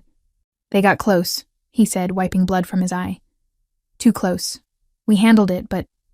His eyes snapped to me. They were trying to enter through her side of the house. My stomach dropped. Me? Yes, Mateo said. Adrian was right. You're the target. They want leverage. My voice broke. Where is he? Why hasn't he called? Mateo hesitated. Too long, too heavy. Then, we lost contact with his team 10 minutes ago. The floor disappeared from under me. No, I whispered. No, no, no. Anna grabbed my hand, grounding me. That doesn't mean he's dead. Mateo nodded quickly. He's Adrian. He doesn't die easily. But his eyes said something else. His eyes said we don't know. A violent tremor shook my body. Tears spilled down my cheeks, uncontrollable and hot. What do we do? I sobbed. Tell me what to do. Mateo crouched beside me, taking my shaking hands in his bloodied ones. You survive, he said. You stay alive until he comes back. But what if he doesn't? I choked. Mateo's jaw tightened. Then we burn the world that took him. I cried harder.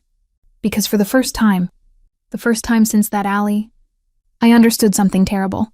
I didn't want to live in a world without Adrian Romano, and the realization terrified me more than any gunshot outside. The safe room had no windows, no clocks, no connection to anything outside its steel walls. Time crawled. My pulse kept climbing. Every second of silence felt like proof that Adrian wasn't coming back. I sat on the sofa, knees pulled to my chest, trembling despite the blanket Anna had wrapped around me. Mateo paced like a caged animal, blood dried on his temple, shirt torn, hands clenched so tightly his knuckles were white. Anna whispered into her radio between updates, each message sounding more tense than the last. Finally, I broke. Someone needs to go after him, I whispered. We can't, Mateo said without turning around. Why? My voice cracked. Because that's exactly what Viscari wants. He stopped pacing, jaw tight. They want us scrambling. They want us to break formation. And they want you unguarded. So we do nothing? I hurled the words like a weapon. We just wait and hope he's alive? Mateo turned slowly. His gaze was firm, but the pain behind it was unmistakable. Lila. Adrian's not just our boss. He's our leader, our brother, our family. He swallowed hard. He trained us to protect what he values most. My chest cinched. And right now that's... me? Yes, Anna said softly. You. Tears burned hot in my eyes. I didn't ask for any of this. You didn't have to, Mateo said. He chose it. I didn't know whether that comforted me or crushed me. Before I could respond, the radio on Anna's belt crackled violently. A distorted voice burst through.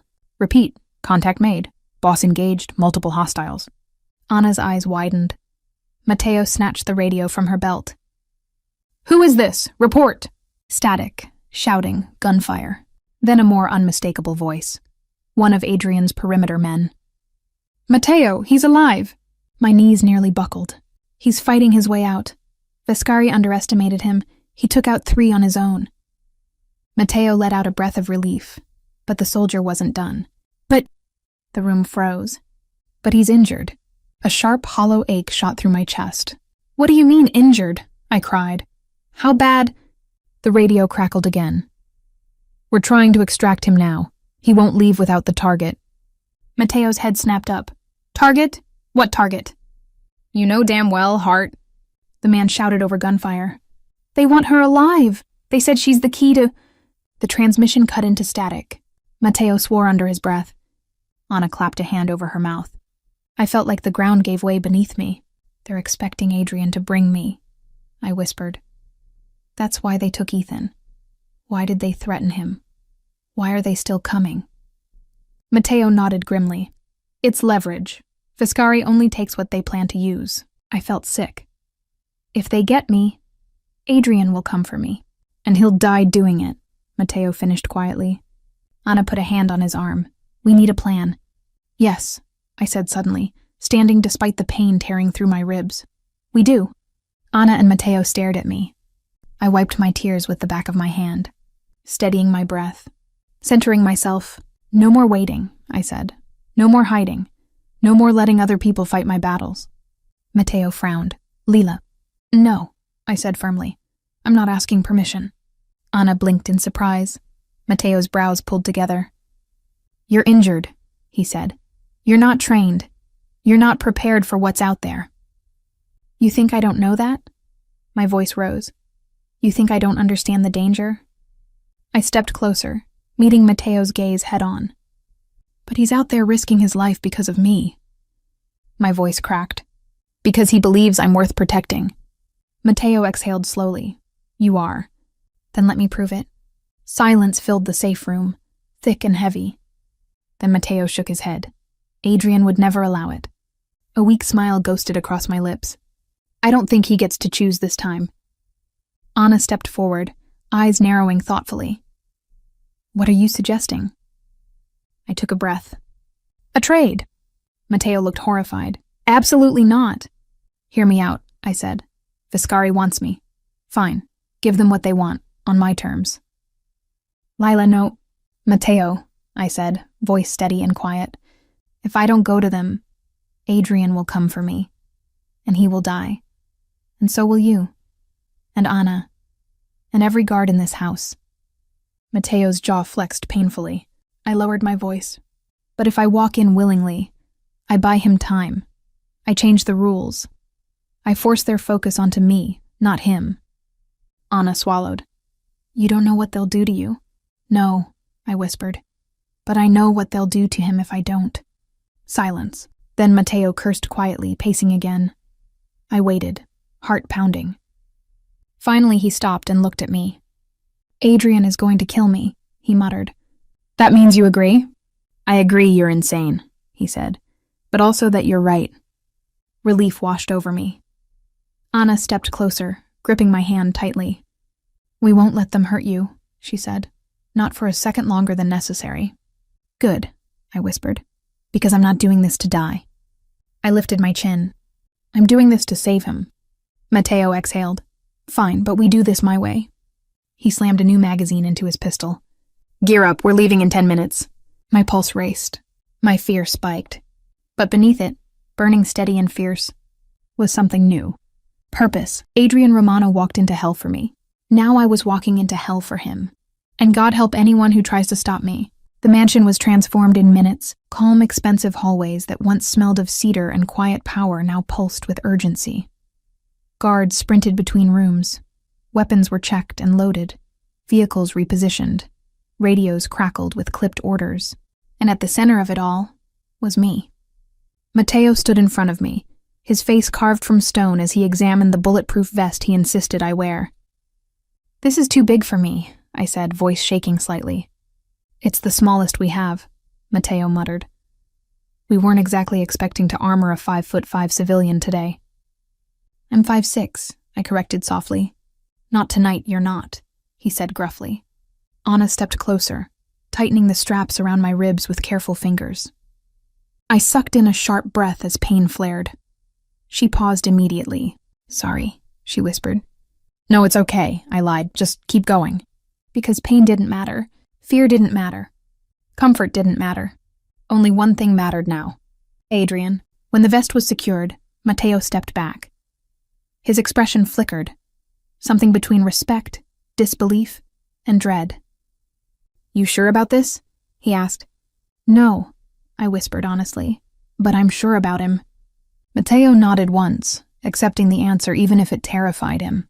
Then we do this fast, he said, clean, no hesitation. He jerked his chin, signaling the rest of the team. Move out. They walked me through the mansion's back exit, where a black SUV idled with its doors open. The night air was cold, sharp, smelling of rain and asphalt and something electric. Anna squeezed my hand before I climbed in. If anything goes wrong, she said, you drop to the floor and stay down. We cover you. Promise me, I whispered, voice trembling. You won't let them use me to hurt Adrian. Anna's eyes softened and hardened. I'll die before I let that happen. My chest tightened painfully. Don't say that. It's not a threat, she said. It's a vow. Before I could respond, Mateo tapped the roof of the SUV. Let's go. The convoy pulled out into the night. Engines roaring low, headlights off, moving like a silent wave of shadows down the narrow service road. Inside the vehicle, my hands wouldn't stop shaking. Take deep breaths, Mateo said from the front seat. Slow, Don't hyperventilate. I'm not. I sucked in a breath too fast. Okay, maybe I am. It's normal, he said. Fear keeps you sharp. Panic gets you killed. Comforting. I stared out the window as city lights blurred by. Neon signs, empty alleyways, closed shops. Everything looked different now. This wasn't the city I used to walk through. This wasn't the life I used to have. And the person I used to be, she never would have survived tonight. Mateo's radio crackled suddenly. Team Alpha, you in position? Copy? A distant voice responded. Bravo team, weapons ready. Affirmative. Viscari movement? Static. Then, they know we're coming. My heart dropped. Mateo didn't flinch. Let them know. Doesn't change a thing. He glanced at me in the rearview mirror. You're not going anywhere near them unless I say so. Understood? Yes. And you don't speak to anyone except me. Yes. And you stay behind cover until I... Yes, Mateo, I cut in. A faint smirk cracked his severe expression. You're getting better at this. I'm not trying to, I muttered. You're still doing it. My stomach twisted. Is Adrian still alive? Mateo's grip on the steering wheel tightened. He's fighting, Mateo said. That's all we know. Fighting. Injured. Alone. I clenched my fist so tightly my nails dug into my palms. Just hold on, I whispered to the empty night. Please, just hold on. 20 minutes later, the SUVs rolled into an abandoned dockyard. Empty shipping containers stacked like crooked metal tombstones. Lights flickered overhead. Waves crashed somewhere in the distance. It felt like the entrance to the underworld, and Viscari was waiting. A cluster of armed men stood near a rusted warehouse. Ethan was among them. His wrists were bound. His face was swollen and bruised. His eyes were frantic. Behind him, behind them all, was the unmistakable figure of a Viscari capo. Tall, elegant, cold, smiling like a man who enjoyed pain the way others enjoyed fine wine. They had expected us. They had expected me. Mateo parked the SUV at a distance and turned to me. This is it, he said quietly. Once you step out, there's no turning back.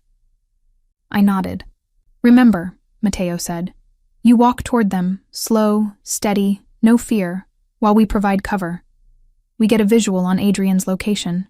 We do this clean. And if Adrian is there, I whispered. Mateo's eyes darkened. Then we bring him home. I took a breath. 1, 2, opened the door, and stepped out into the night. Every Viscari soldier turned toward me, guns lowering slightly, interest sharpening. The capo's grin widened. Well, well, he said, voice carrying through the cold air. The girl who started a war. My blood ran cold. Ethan stumbled forward. Lila, don't come any closer. They're going to... Quiet, the capo snapped, shoving Ethan to his knees. I forced myself to keep walking. Mateo's instructions echoed in my head. Slow, steady, no fear. But fear was all I felt. Where is he? I demanded, raising my voice despite the tremor. The capo's smile widened. Ah, he said, the king's little obsession. My heart hammered. Where is Adrian? He stepped aside, gesturing into the shadows behind him. And that's when I saw him. Adrian, on his knees, hands tied behind his back, blood down his temple, shirt torn, breathing hard, alive, but barely. My vision blurred. Adrian! His eyes lifted, storm gray, fierce even in pain, and locked onto mine. Lila, he rasped. The capo chuckled darkly. Bring me the girl, he said, and the king lives. I froze. This was the moment. The trade. Adrian shook his head violently. No, Lila, don't... A gun slammed into the back of his skull, dropping him forward. I screamed. Mateo shouted for position. Guns were raised on both sides. The world held its breath, and I did the only thing I could. The thing Adrian never expected. The thing Viscari never prepared for. I stepped forward and said, Take me, let him go. The dockyard erupted. Men shouting, weapons raised, chaos unfolding. And Adrian, bleeding and furious, roared my name like it was the last word he'd ever speak. The moment the words left my mouth, Take me, let him go. Adrian snapped. He lunged forward despite his restraints, fury igniting his entire body. Lila, no! His voice cracked, raw, hoarse, terrified in a way I had never heard from him. 2 Viscari men slammed him back to the ground, one pressing a boot against his spine. He groaned, breath knocked from him, blood staining the concrete under his cheek. My heart stopped. "Stop!" I shouted. "Don't hurt him, please!" The Viscari capo lifted a hand and his men froze. He stepped toward me with a predator's calm confidence, one hand smoothing his immaculate suit jacket. Up close, his smile was all venom. "You see?" he said, voice silken and cruel. "This is what your king doesn't understand. Power is not earned. It is given." He tilted his head. "And you just gave it to me." Behind him, Adrian thrashed against the weight of the man restraining him, teeth clenched, eyes blazing. "Lila," he rasped, "if you take one more step, I swear." But the capo cut him off with a vicious kick to his ribs. Adrian gasped, curling inward. I screamed, "Stop!" The capo turned back to me, amused. "You really do care for him. How inconvenient." He snapped his fingers. 2 men approached me. Matteo cursed behind me, voice low and furious. "Lila, do not let them touch you. We have snipers in position. One signal and we—" The capo raised his hand again, and a laser dot appeared on Matteo's forehead. My blood turned to ice. "Lower your weapons," the capo called out smoothly, "or your friend dies first." Matteo didn't move, but his jaw locked, muscle ticking angrily. One of the Vescari soldiers grabbed my arm, yanking me forward. I stumbled, pain shooting through my ribs. "Don't touch her!" Adrian roared. It didn't matter. They dragged me closer until I stood just a few feet from Adrian, close enough to see the blood dripping from his temple, the bruise forming along his jaw, the fire in his eyes burning bright despite everything. "Lila," he said, voice rough. "I told you to stay away. Why didn't you listen?" "Because you're all I have," I whispered. "And I can't lose you." His breath shuddered. Something in his eyes broke. But before he could speak, the capo crouched beside him and grabbed a fistful of Adrian's hair, yanking his head back. "You hear that, Romano?" the capo murmured. "She came for you. Walked straight into hell for you. How very poetic." Adrian spat blood at his shoes. The capo laughed softly. "You still think you hold the advantage, even now." Then he turned to me. "Come here." Every instinct screamed not to. But Adrian locked eyes with me, pleading, devastated, furious but terrified for me. And my feet moved on their own. The capo cupped my chin, tilting my face toward him like he was inspecting a piece of jewelry. "You're pretty," he mused, "but not worth a war. So tell me, girl, why is Romano so obsessed with you?" I ripped my face from his hand. "Ask him." The capo smirked. "Oh, I already know why. Power makes men sentimental, weak." He stepped back, surveying us. "Here are the terms," he announced. "You go with me. You stay with my family for a time." Adrian shook his head violently. "No!" The capo continued as if he hadn't spoken. "And in exchange, your king walks free." Adrian growled. "Over my dead body." "Easily arranged," the capo replied. "Don't," Adrian warned, voice trembling with rage. "Don't take her." The capo faced me again. "You want him to live? Say it. Say you'll come with us willingly." My heart hammered so loudly I thought it would burst from my chest. I looked at Adrian. His expression shattered me. Pain, fear, desperation, and beneath it all, a rising terror that had nothing to do with him. "Lila," he whispered, voice breaking, "please don't do this." Tears blurred my vision, but I stepped forward anyway. "I'll go." Adrian's face twisted in agony. "No!" The capo grinned triumphantly. "Good girl." The moment he reached for me, a sound cracked through the air. A single gunshot. For a split second, time froze. Then one of the Viscari guards collapsed, blood spraying across the pavement. "Sniper." Matteo shouted, "Go! Now!" Chaos exploded. Gunfire erupted from every direction. Guards dove for cover. Viscari soldiers scattered. The capo cursed, shoving me behind him as a shield. But Adrian surged up with impossible strength, slamming into him. They both went down hard. "Lila, run!" Adrian roared. A bullet whizzed past my ear.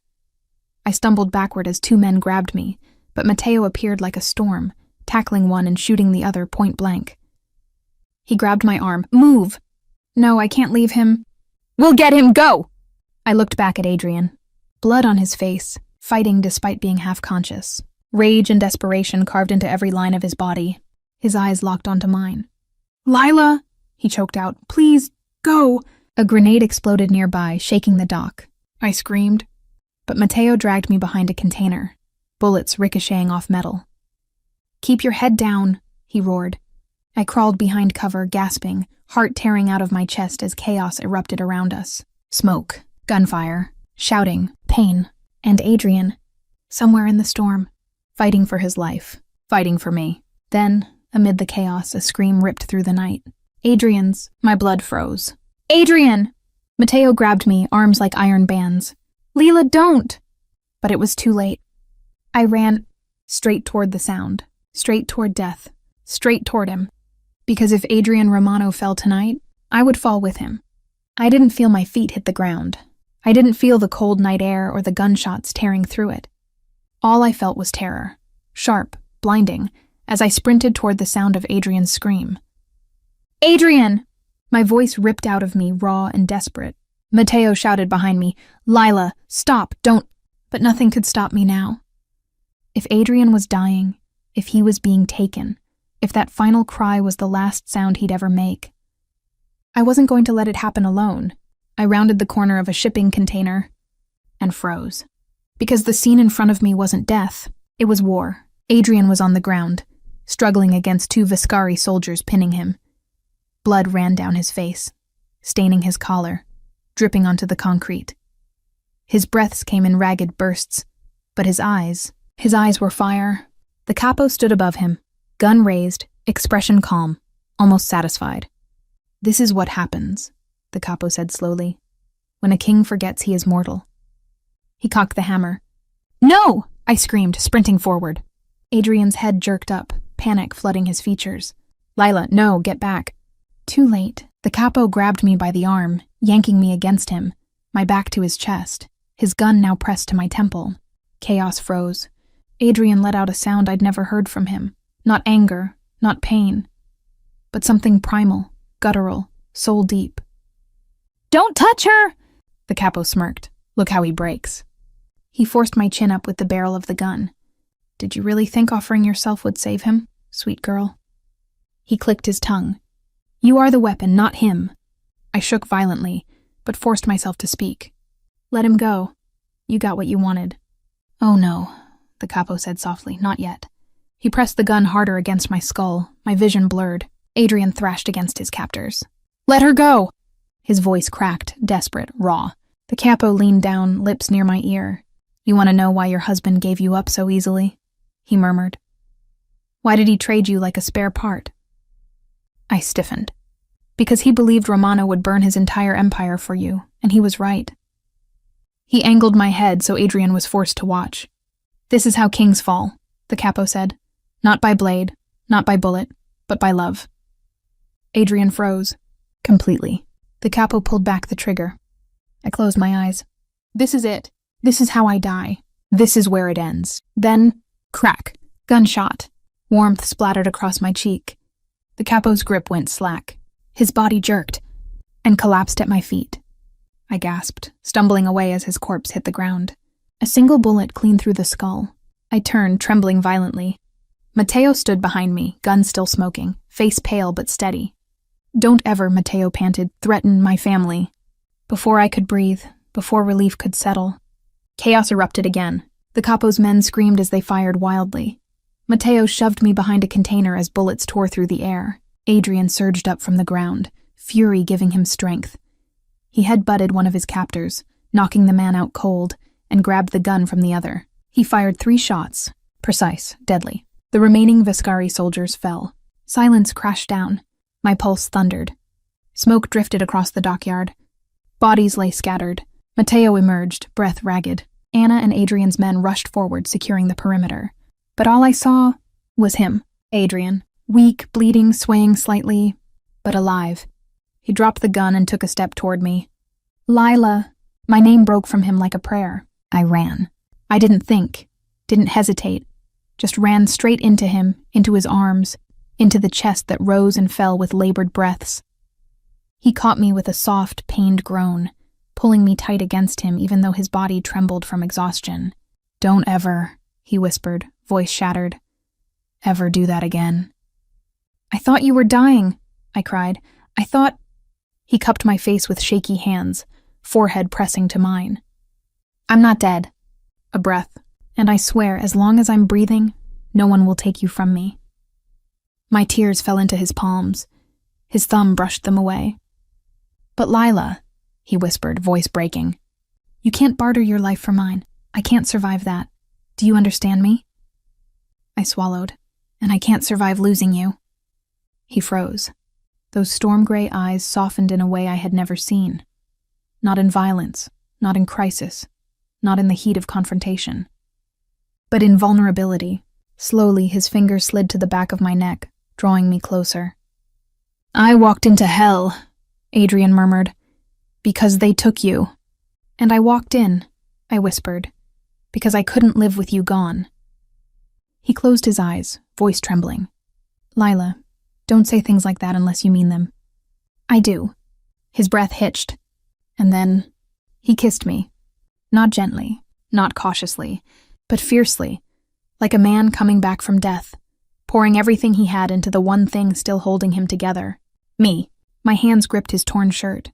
His arms tightened around my waist. The world fell away. The bodies, the blood, the danger.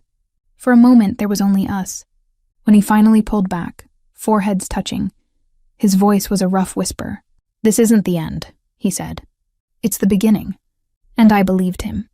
Because nothing about us, about this night, could go back to the way it was.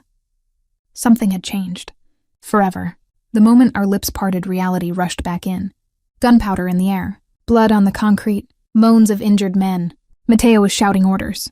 The world hadn't paused for our kiss. But it felt like I had. Adrian steadied himself against me, breath uneven, eyes still burning with the remnants of fear and fury. His hand stayed at my waist, as if letting go would mean losing me again. Adrian, I whispered, brushing a cut along his cheek. You're hurt. And you, he murmured, cupping my face again, ran straight at a man with a gun. I thought you were... Don't say it, he warned gently. Not now. He tried to straighten but stumbled. I caught him instinctively, even though he was twice my strength and probably 3 times my weight. Easy, Mateo said, rushing to Adrian's side. Boss, you need medical attention, now. I'm fine, Adrian muttered. You're half dead, Mateo snapped. Shut up and let us fix you. Adrian tried to argue, but a cough racked through him, blood flecking his lips. My heart lurched. Adrian, he lifted a hand, wiping it away like it meant nothing. Just a cracked rib. Maybe 2. 3, Mateo corrected, and a concussion. Anna, who had arrived beside us, frowned deeply, and possible internal bleeding. Adrian gave her a hard look. You're not helping. Anna ignored him. We need to get him back to the mansion. But Adrian's gaze snapped to Ethan, still bound, bruised, kneeling near the warehouse. His voice chilled. Not until he is dealt with. Ethan trembled when Adrian approached, eyes wide with panicked recognition. Adrian, please. I didn't know. I never meant for... Adrian didn't raise his voice. He didn't need to.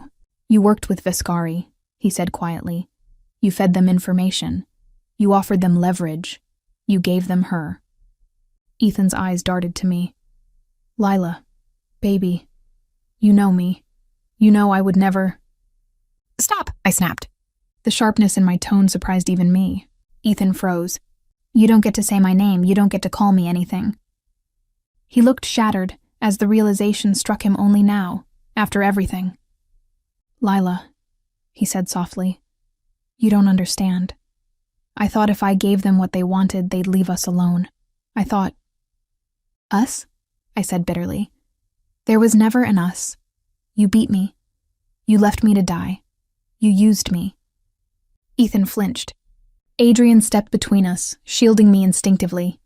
You made one mistake, Adrian said coldly. You thought she was weak. Ethan's voice cracked. Please, please don't kill me. Adrian's jaw tightened. Not with cruelty, but with restraint. Lila decides, he said. The words hit me like a tidal wave. Me? I whispered. Yes, Adrian said softly. You choose his fate. Ethan fell forward crying. Please, Lila, mercy, please.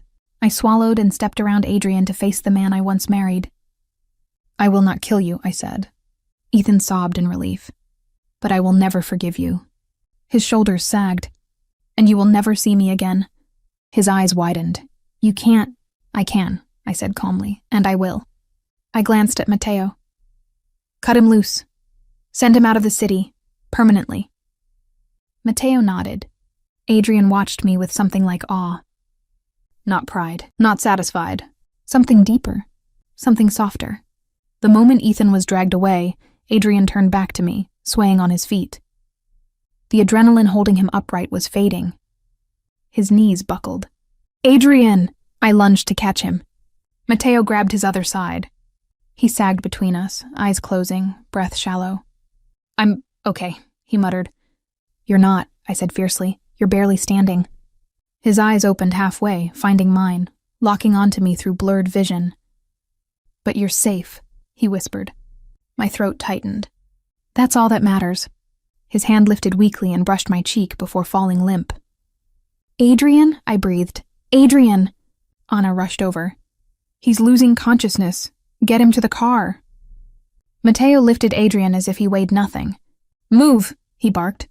I ran beside them, heartbreaking with every step, because the man who walked into hell for me was now unconscious in Mateo's arms, bleeding and broken. And for the first time since I'd met Adrian Romano, I was genuinely terrified that I might lose him. We sped through the night, Mateo driving like the devil himself was behind us. Anna worked to stabilize Adrian in the back seat, her hands trembling despite her calm instructions. Stay with me, boss. Stay with me. Adrian didn't respond. I held his cold hand in both of mine, pressing my forehead to the back of it. Adrian, please, I whispered through tears. I'm right here, don't leave me now, not after everything. His fingers twitched faintly, but his eyes stayed closed. And as the mansion came into view, flooded with lights, guards rushing to open the medical wing doors, a terrible truth settled in my chest. The war might be over, but Adrian's life, the life he risked for me, hung by a single fragile thread, and I wasn't ready to lose him. Not now. Not ever. They rushed Adrian into the mansion's private medical wing, a place I didn't even know existed until tonight. Bright surgical lights, sterile air, blood on the tiles. Mateo carried Adrian straight onto the operating table while Anna scrambled for supplies, shouting orders at the medical staff.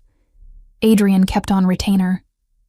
He looked small there, not the man who commanded a room. Not the king who struck fear into crime families. Not the protector who held me like I was the only thing he couldn't lose. Just Adrian, broken, bleeding, barely breathing. Hook him up to oxygen! Anna barked. We're losing time! My heart punched my ribs. I tried to follow them in, but Mateo blocked the doorway with his arm. You can't be in here, he said firmly. Please, I whispered. Don't make me leave him. Mateo's face was hard, but his voice softened. You're not leaving, he said. You're waiting right outside. He guided me to a bench across from the operating room. My legs gave out as soon as I sat. Through the glass window, I watched them cut away Adrian's blood-soaked shirt, attach monitors, and insert an IV. His chest rose unevenly under the oxygen mask. Anna pressed her hands to an open wound on his side. Another medic stitched a gash on his head. Machines beeped in frantic rhythms. I pressed my shaking fingers to my lips. Please, I whispered. Please don't die. For the first time since I left Ethan, I prayed, not to any god I knew, but to whatever force had placed Adrian in that alley the night I needed him most. Footsteps rushed behind me. I didn't look up. Someone sat beside me. Warm fingers wrapped around my own. It was Anna. Her face was tired, pale, streaked with blood that wasn't hers. Is he? My voice cracked. He's fighting, she said quietly. He always fights. But is that enough? I asked, tears spilling down my cheeks. Anna exhaled shakily. Tonight, it has to be. I stared at the glass, at the frantic movement around Adrian. I didn't mean for this to happen, I whispered. I thought if I gave myself up, he'd be safe. Anna squeezed my hand. You walked into a war zone for him, she said softly. You didn't start this, but you might be the thing that ends it. I shook my head. I'm no one. Anna smiled sadly. Not to him. Another medic rushed in. The door swung open briefly, revealing a clearer view of Adrian's face, pale, bruised, but unmistakably him. The door shut again. My chest tightened. I can't lose him. Anna's expression softened. When he wakes, you should tell him that. If, I whispered. You said when. Anna angled my face toward hers. With Adrian, she said quietly. It's always when, never if. Before I could fall apart again, the door burst open, and Mateo strode out, blood on his hands and shirt. My heart seized. Mateo? I whispered. What's happening? He sat heavily beside me, elbows on his knees, hands covering his face. He coded, he said hoarsely. Twice. I stopped breathing. Anna grabbed his arm. Is he stable? For now, Mateo said, voice cracking. But he lost a lot of blood. Too much. The hallway blurred. Tears streamed down my face uncontrollably. But the doctor thinks if he makes it through the next hour... The next hour? I choked. That's so long. Mateo's eyes shone, with fury, grief, guilt. He kept asking for you. My breath caught. What? Before he passed out. Every time he woke up, Mateo said. He called for you. Something inside me shattered open. I covered my mouth with my hand and sobbed into it, my shoulders shaking violently. Anna wrapped her arm around me. You need to be strong now, she murmured. He needs you to be strong. I'm trying, my voice broke. I'm trying so hard. At that moment, the door swung open again. This time, the lead surgeon stepped out, removed his gloves, and looked grave. No, not this. All three of us stood as he approached. Doctor, Mateo said, voice desperate. Tell me he's alive. The surgeon exhaled slowly. He survived the surgery. My knees buckled. I almost collapsed, but Anna caught me. But, the surgeon continued, he hasn't regained consciousness. His vitals are unstable. He's in a coma. A soft, broken sound escaped my throat. A coma. Those words felt like a knife sliding into my chest. Mateo stepped forward. How long? We don't know, the surgeon said. Hours, days, weeks. It depends on whether he continues to fight. Can I see him? I whispered, barely audible. The doctor hesitated. Mateo didn't. She sees him. The doctor nodded reluctantly. One person. Keep it brief. Brief. How do you condense everything you feel into brief? Anna helped me to my feet, guiding me toward the doorway with trembling steps. As I entered the room, the beeping machines hummed softly. The bright surgical lights had been dimmed. Adrian lay on the bed, pale against the white sheets. His chest rose slowly but shallowly. His lips were slightly parted. His hair was mussed from the fight. He looked peaceful. He did not look like a man who had nearly died for me. I approached slowly, every breath painful. When I reached the bedside, my hand trembled as I touched his cheek. His skin was warm. Adrian, I whispered, please come back to me. I sank into the chair beside him, holding his hand in mine. My tears fell onto his knuckles. You kept your promise, I whispered. You came back to me. A tear slid down my cheek. Now keep the other one, I murmured. The promise he made when he kissed me. The promise that terrifies me now. This isn't the end. It's the beginning. Come back, I whispered, forehead against his hand. Come back and let it begin. His fingers twitched. Barely. I gasped, sharp, fragile hope blooming, but his hand went still again. The machines beeped steadily. He did not wake. Adrian, I whispered again. Nothing. Behind me, Mateo stood at the doorway, shoulders shaking. Anna wiped silent tears from her eyes. None of us spoke. None of us moved. We just stayed there, waiting, praying, hoping, for a man who had fought every battle except this one, the one I couldn't help him win, the one only he could choose to survive. And in that quiet, agonizing moment, I realized something undeniable. I wasn't just afraid of losing Adrian Romano. I was in love with him. I didn't sleep. Not for a second. I stayed in that chair beside Adrian's hospital bed, holding his hand as my life depended on it. Maybe it did. Perhaps everything that mattered to me now was lying unconscious beneath the soft glow of the monitors. His chest rose and fell in shallow, uneven breaths. Every beeping sound sent a tremor through my spine. Mateo and Anna stayed in the hall, rotating guard shifts, refusing to leave the immediate area unless someone else took their place. Adrian's inner circle arrived one by one, silent, grim, wounded, but no one dared speak above a whisper. Because their king had fallen, and they didn't know if he would rise again. And hours blurred. Morning arrived with pale light streaming through the windows. It did nothing to warm the cold coil in my stomach. A doctor came in, checked his vitals, made notes, and adjusted his IV. "His body is strong," she said gently. "He's fighting. Is there anything I can do?" My voice scratched. "Anything to help him?" Her eyes softened. "Talk to him," she said. "Sometimes the subconscious clings to voices it recognizes, people they care about." People they care about. My breath caught. She left, and the silence swallowed me again. I leaned forward and brushed a hand through Adrian's hair, pushing the strands back from his forehead. "Do you hear that?" I whispered. "You're supposed to care about me." A tear slipped down my cheek. "So you can't leave." I lifted his hand to my lips and kissed his knuckles gently. "You told me I wasn't trapped with you," I whispered. "But Adrian, please choose me. Awake, alive, standing." My voice broke. "So stand up." Time passed. The mansion was strangely quiet. No shouts, no footsteps, no laughter. Only the steady hum of machines and the occasional quiet sob from the hall. When Mateo finally stepped in, he looked exhausted. "Any change?" he asked quietly. I shook my head. Mateo approached the bed and stared down at Adrian with a look I'd never seen from him. Raw loyalty and grief. "Boss," he breathed, "you don't get to leave us. Not like this." I wiped my eyes. "How did you meet him?" Mateo's jaw flexed. "He saved me," he said simply. "Pulled me out of a life that was chewing me apart. Gave me purpose. Gave me a family." He swallowed hard. "Now it's my turn to protect him." He glanced at me. "And yours." I lowered my gaze. "I didn't expect him to become everything." "You didn't choose it," Mateo said softly. "Sometimes fate doesn't ask." I opened my mouth to respond, and the door creaked open again. A young soldier stood there, breathless. "Mateo, we have a problem." Mateo straightened. "What now?" "It's Viscari," the soldier said.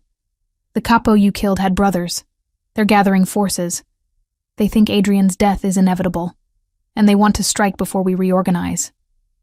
My stomach dropped.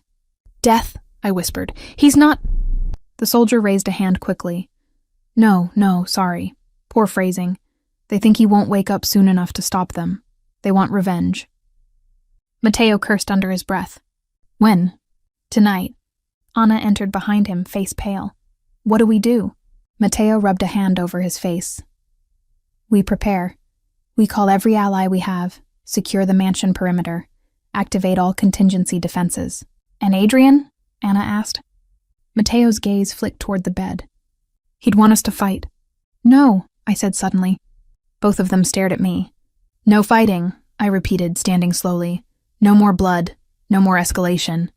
"Leela," Mateo said gently, "this isn't a choice. If they attack us—" "They're attacking because they think Adrian is vulnerable," I said, "because they think he's dying." "So?" Mateo asked. I took a breath. "So we make them believe he isn't." Anna blinked. "You want to pretend he's awake?" "Yes," I said, voice steady. Mateo shook his head. "Leela, they're too smart for that. They have spies. They'll know." "Not if the message comes from someone they fear," I said. And then I looked at Adrian. His hand in mine, his presence is like gravity. "They fear him," I said softly. "But they don't know him as I do. They don't know his voice from mine, his commands from mine." Anna's eyes widened with realization. "You want to impersonate him?" "Yes." Mateo stared. "You can't." "I can," I insisted. "I've heard him give orders. I know how he speaks, and I know how he wants his enemies to feel." "Terrified," Mateo said. "Exactly." Anna stepped closer. "But the risk—" "Adrian risked everything for me," I said. Now my voice shook, but not with fear, with conviction. "I won't let his world burn while he's unconscious." Mateo studied me for a long time. Then he nodded once. "I'll get you a phone, and the list. Anna touched my shoulder. Are you sure? I looked at Adrian. Bruised, broken, but fighting. Yes, I whispered. For him. They gave me the encrypted phone Adrian used only for enemies, alliances, and threats. Matteo brought a chair to the center of the room, facing the window, so I could see the mansion grounds lit up like a fortress. He placed the phone in my hand. The moment they believe Adrian's alive, Matteo said, the attack stops. They won't risk war with him. My chest tightened. What do I say? Matteo hesitated. Then, you speak like a king. My hands trembled. But I dialed the number anyway. The Vescari contact answered immediately. Adrian Romano is dying, he sneered. Your house will fall tonight. I cut him off. Calm, cold, lethal. Rumors of my death, I said in Adrian's exact cadence, are a costly mistake. Silence. Sharp and absolute. The man inhaled slowly. Boss, I continued, voice steady as steel. You come near my home tonight, I said, and I will not bury you. I will display you. Anna's breath caught. Matteo's eyes widened. I pressed on. You forgot what it means to challenge a king, I said. Let me remind you. The enemy swallowed loudly. What do you want? He asked, voice cracking. Peace, I said, or annihilation, your choice. A trembling pause. Peace, the man breathed. Please. I ended the call. My entire body shook. Matteo stared like he was seeing a ghost. Or a queen, Anna whispered. My God. I turned back to Adrian. I protected your kingdom, I whispered, brushing his cheek. Now you protect yourself. And for the first time since he collapsed, a breath shuddered through his chest. A stronger one. His fingers twitched again. Matteo gasped. Lila, look! I looked. Adrian's eyelids fluttered. His lips parted. And with a weak, broken voice, he whispered my name. Lila. My heart split open. Adrian, I choked, grabbing his hand. I'm here. His eyelids lifted, heavy, slow, revealing storm-gray eyes dulled by pain but alive. Alive, he exhaled. Did you do what I think you did? He rasped. My lips trembled. Yes. A faint, painful smile tugged his mouth. That's my girl. And then he drifted back into unconsciousness. But this time, I wasn't afraid, because Adrian chose to wake up, and now nothing would stop him from standing again. Not even death. Adrian woke slowly. Not with violence, not with struggle, but with the quiet, deliberate breaths of a man clawing his way back to the world for one reason only. For me, I sat beside him when his eyes finally opened fully, not in confusion or panic, but in awareness, in recognition, in purpose. His hand twitched toward mine. Lila. His voice was gravel and silk, worn thin but unmistakably his. I leaned closer, tears already gathering again. I'm here. I never left. He blinked slowly, adjusting to the light, to the room, to the fact that he was alive. How long? He rasped. 2 days, I whispered. You scared everyone half to death. He gave a faint, pained smirk. I scare everyone half to death regularly. Despite everything, I laughed, a soft, broken sound of pure relief. His expression softened as he studied me. What did you do? He asked. Not accusing, not angry, curious, respectful. I protected your kingdom, I said, voice steady. His brows raised slightly. You did? Matteo stepped into the room, exhaustion lining his face but pride brightening his eyes. She did, he confirmed. Boss, she impersonated you. Adrian slowly turned his head toward Matteo. Come again? She threatened Vescari leadership like a seasoned warlord, Matteo said. They believed you were alive and ready for blood. They retreated. Anna, who entered behind Matteo, added, She saved us all. Silence settled. Adrian's gaze returned to me. You did that? He sounded almost reverent. I swallowed, fingers tightening around his. You told me once that strength isn't the absence of fear. It's standing despite it. And you stood, he murmured. For you, I said. Adrian closed his eyes briefly, as if steadying himself against the weight of that truth. When he opened them again, something raw and unguarded gleamed there. Lila, he whispered. I would have died out there if I thought you were still in danger. You saved my life before the surgery ever did. My breath stilled. "Adrian!" "No," he said softly. "Listen." He lifted a trembling hand and rested it against my cheek. "When I saw you walk toward Vescary, I broke," he admitted. "I have never known fear like that. Not for myself, but for you." A tear slid down my cheek. He caught it with his thumb. "You walked into fire for me," he said. "No one has ever done that." "But you did it first," I whispered. His lips curved faintly. "You were worth it." The room grew impossibly quiet. Even Matteo and Anna seemed to hold their breath. Adrian's thumb traced the edge of my jaw. "I told you once I don't want a woman who stays out of fear," he said. "I want one who stays because she chooses me." I leaned into his hand. "I choose you." His breath hitched. "Even after what my world did to you?" he asked softly. "Yes," I said. "Because you aren't your world. You're the man who carried me out of an alley when you didn't have to. The man who protected me when I had nothing left. The man who fought for me even when he could barely stand." A tear slid down his temple, the only one I'd ever seen from him. "And I choose you," he whispered. "Not as leverage, not as territory, not as someone to control." He swallowed hard, but as the woman who walked into war to bring me home. My chest tightened painfully. "Adrian!" He pulled my hand to his lips and kissed it gently, reverently, as if it were the first soft thing he'd touched in years. "Stay," he said quietly. "Not because you need safety, but because you want me." "I want you," I whispered. He exhaled in relief, a soft, fragile sound, and closed his eyes, letting his forehead rest against the back of my hand. A king bowing just once to the woman who refused to let him die. Days passed. Adrian healed, slowly, painfully, stubbornly. Every time he tried to get out of bed too soon, Matteo and Anna lectured him. He ignored them. I didn't. "Lie down," I scolded as he tried to sit up on day 3. He smirked. "You know, in my organization, people don't speak to me like—" I pushed his shoulder gently back to the mattress. "In your organization? Or in this room?" His smile softened. "In this room. Only you speak to me like that." I kissed his forehead. "Good."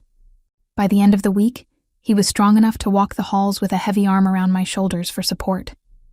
His men bowed as he passed, but their eyes went to me. Respectful, grateful, as if I were something more than a survivor now, as if I were the woman who held up their king when he fell. When we reached the balcony overlooking the city lights, he leaned against the railing, staring out over his territory. "Our world nearly burned," he murmured. "Our world," I repeated, surprised by the phrasing. His gaze shifted to me. "Yes," he said softly, "ours." My heart stuttered. Adrian retook my hand, threading our fingers together. "I want something with you," he said quietly. "Something I never thought I'd have." "What?" I whispered. "A life," he said. "A future. A partner. Someone who stands beside me not because she must, but because she wants to." Emotion swelled in my chest. "I want that too," I whispered. He brushed his knuckles along my cheek. "Then stay," he murmured. "Stay in this house. Stay in my world. Stay with me." I stepped closer, placing a hand on his chest. "I already chose you," I said. "Now let's see what that future looks like." He bent down and kissed me. Slow, deep, sure. The kiss of a man who finally understood that even kings could love without breaking. When he pulled back, his forehead rested against mine. "You're not untouchable anymore," he whispered. "You're unforgettable." And for the first time in my life, I didn't feel broken. I didn't feel lost. I didn't feel owned. I felt chosen, wanted, loved by the man who walked into hell for me and who now walks toward a future with me. Hand in hand, together,